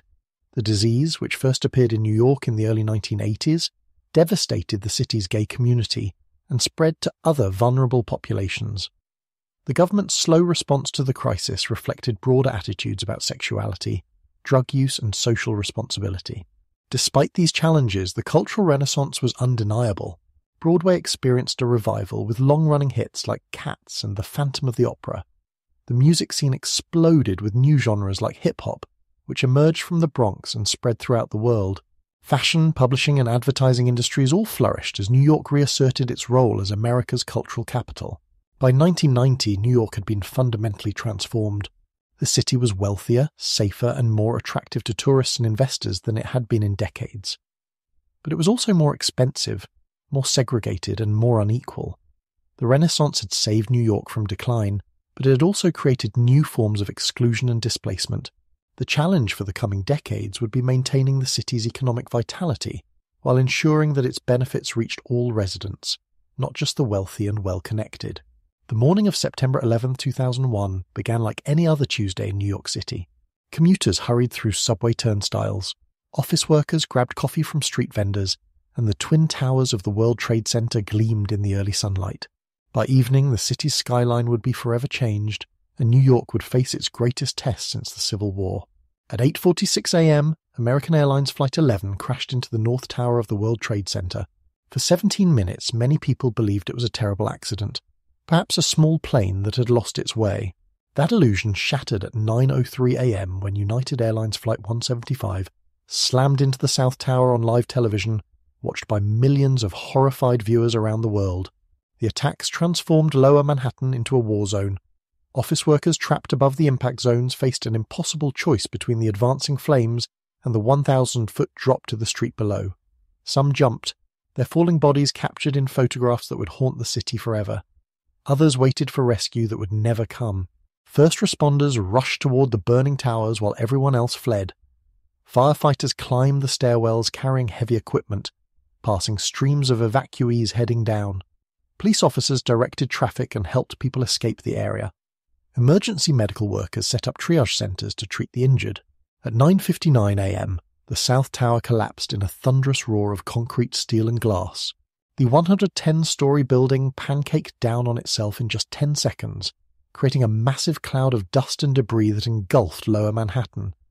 29 minutes later, the North Tower followed, completing the destruction of what had been symbols of American economic power. The collapse of the towers killed 2,653 people, including 343 firefighters, 23 police officers, and 37 Port Authority officers. The victims came from dozens of countries and every walk of life: executives and janitors, tourists and residents, people who worked in the towers and those who simply happened to be nearby when the planes hit. The immediate aftermath revealed both the best and worst of human nature. Ordinary New Yorkers helped strangers escape the disaster zone, sharing water and cell phones with people they had never met. Boat owners spontaneously organized a massive evacuation from Lower Manhattan, ferrying over 500,000 people to safety across the rivers. Blood donation centers were overwhelmed by volunteers wanting to help, but the attacks also unleashed waves of fear and suspicion. Muslim Americans and people who appeared to be from the Middle East faced harassment and violence. Mosques received bomb threats. Innocent people were attacked simply because of their appearance or religion. The city that had always prided itself on tolerance struggled with new forms of prejudice. The economic impact was immediate and severe. The stock market closed for 4 days, the longest shutdown since the Great Depression. Tourism plummeted as visitors stayed away from what they perceived as a dangerous city. Thousands of businesses were destroyed or damaged, and hundreds of thousands of jobs were lost. Ground Zero became a sacred site where rescue workers searched desperately for survivors in the twisted wreckage. The work continued for months, even after it became clear that no one else would be found alive. The recovery effort became a symbol of the city's determination to honor the dead and rebuild what had been destroyed. Mayor Rudy Giuliani emerged as a national figure during the crisis. His calm leadership and frequent press conferences helped reassure frightened New Yorkers that their city would survive. His presence at Ground Zero, often covered in dust from the collapsed buildings, became an iconic image of resilience in the face of tragedy. The attacks accelerated changes that had been reshaping New York for years. Security became a constant presence in daily life, with bag checks, metal detectors, and surveillance cameras becoming routine. The freedom of movement that had characterized city life was curtailed by new safety measures, but New York also demonstrated its remarkable capacity for renewal. Within days of the attacks, restaurants and theaters began reopening. The stock market resumed trading. Construction crews started clearing debris and planning for reconstruction. The message was clear: the city would not be intimidated by terrorism. The rebuilding of the World Trade Center site became a symbol of the city's determination to move forward while honoring the past. After years of debate and planning, One World Trade Center rose from the ashes, its 1,776-foot height, a deliberate reference to the year of American independence. The National September 11th Memorial, with its twin reflecting pools marking the footprints of the original towers, created a place for remembrance and reflection. The names of all the victims were inscribed in bronze around the pools, ensuring that their sacrifice would never be forgotten. By 2010, New York had not only recovered from 9/11 but had grown stronger and more diverse than ever. The city's population reached record levels as people from around the world continued to see it as a place of opportunity and freedom. The attacks had been intended to destroy American confidence and prosperity, but they had ultimately demonstrated the resilience that had always defined New York. The city that had risen from Dutch trading post to global metropolis had faced its greatest challenge and emerged victorious once again. The New York that emerged from the ashes of 9/11 was a city transformed yet again, embodying both the resilience that had always defined it and new complexities that reflected 21st century urban life. By 2020, the metropolis had evolved into something unprecedented in human history, a global city of over 8.3 million people, representing every nation on Earth, speaking over 200 languages, and generating an economy larger than most countries. The physical transformation was immediately visible to anyone who remembered the city from previous decades. The High Line, an abandoned elevated railway on Manhattan's West Side, had been converted into one of the world's most celebrated public parks. This linear garden floating above the streets became a symbol of how New York could reimagine its industrial past for a post-industrial future. Brooklyn experienced perhaps the most dramatic renaissance. Neighborhoods like Williamsburg, Dumbo, and Park Slope that had been working-class enclaves or industrial zones became magnets for young professionals, artists, and entrepreneurs. The borough's population surged past 2.6 million, making it larger than most American cities. If Brooklyn were independent, it would rank as the fourth largest city in the United States. The technology revolution reshaped the city's economy in ways that would have been unimaginable just decades earlier. Silicon Alley emerged as a major tech hub, with companies like Google, Facebook, and Amazon establishing major offices in Manhattan. The city that had once been defined by manufacturing and finance now hosted startups developing everything from artificial intelligence to food delivery apps. This economic transformation brought unprecedented prosperity to many New Yorkers, but it also exacerbated inequality. The median home price in Manhattan exceeded $1 million, making home ownership impossible for most middle-class families. Even rental apartments became prohibitively expensive, with the average one-bedroom apartment costing over $3,000 per month. The housing crisis forced the city to confront fundamental questions about who could afford to live there. Teachers, firefighters, and police officers, the essential workers who kept the city functioning, increasingly found themselves priced out of the communities they served. Many were forced to commute from distant suburbs, creating new strains on the transportation system. Gentrification accelerated throughout the outer boroughs, bringing both benefits and displacement. Neighborhoods that had struggled with disinvestment for decades suddenly saw new restaurants, shops, and cultural venues. But longtime residents, particularly communities of color, often found themselves unable to afford the rising rents that accompanied these improvements. The city's response to these challenges reflected both innovation and ongoing struggles. Mayor Michael Bloomberg's administration focused on data-driven governance and public health initiatives, banning smoking in restaurants and requiring calorie counts on menus. His successor, Bill de Blasio, emphasized affordable housing and reducing inequality, though critics argued his efforts were insufficient given the scale of the problems. Climate change emerged as an existential threat requiring unprecedented adaptation. Hurricane Sandy in 2012 demonstrated the city's vulnerability to rising sea levels and extreme weather. Entire neighborhoods in Queens and Staten Island were devastated by flooding. The storm surge that inundated Lower Manhattan's subway tunnels and financial district provided a preview of challenges that would only intensify in coming decades. The city's response included ambitious resilience projects, flood barriers, upgraded infrastructure, and new building codes designed to withstand future storms. The East River waterfront was redesigned with parks that could absorb floodwater. Battery Park City installed floodgates and elevated critical systems above potential flood levels. Immigration continued to reshape the city's character, though the sources had shifted dramatically from previous eras. While European immigration had largely ended, New waves arrived from Latin America, Asia, and Africa. Queens became the most ethnically diverse county in the United States, with neighborhoods where dozens of languages could be heard on a single block. The COVID-19 pandemic that struck in 2020 tested the city's resilience like nothing since 9/11. New York became the early epicenter of the American outbreak, with hospitals overwhelmed and morgues unable to handle the death toll. The city that never slept fell silent as businesses closed and residents sheltered in place.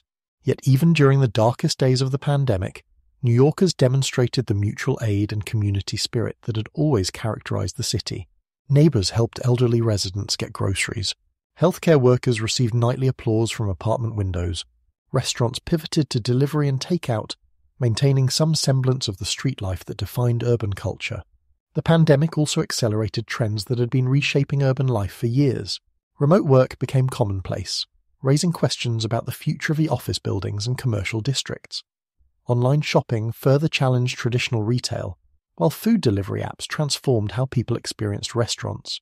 As New York approached its 400th anniversary as a European settlement, it remained what it had always been, a city of constant change and reinvention. The Dutch trading post had become a global metropolis, but the essential character remained unchanged. New York continued to attract dreamers and strivers from around the world, offering them the chance to reinvent themselves in a place where anything seemed possible.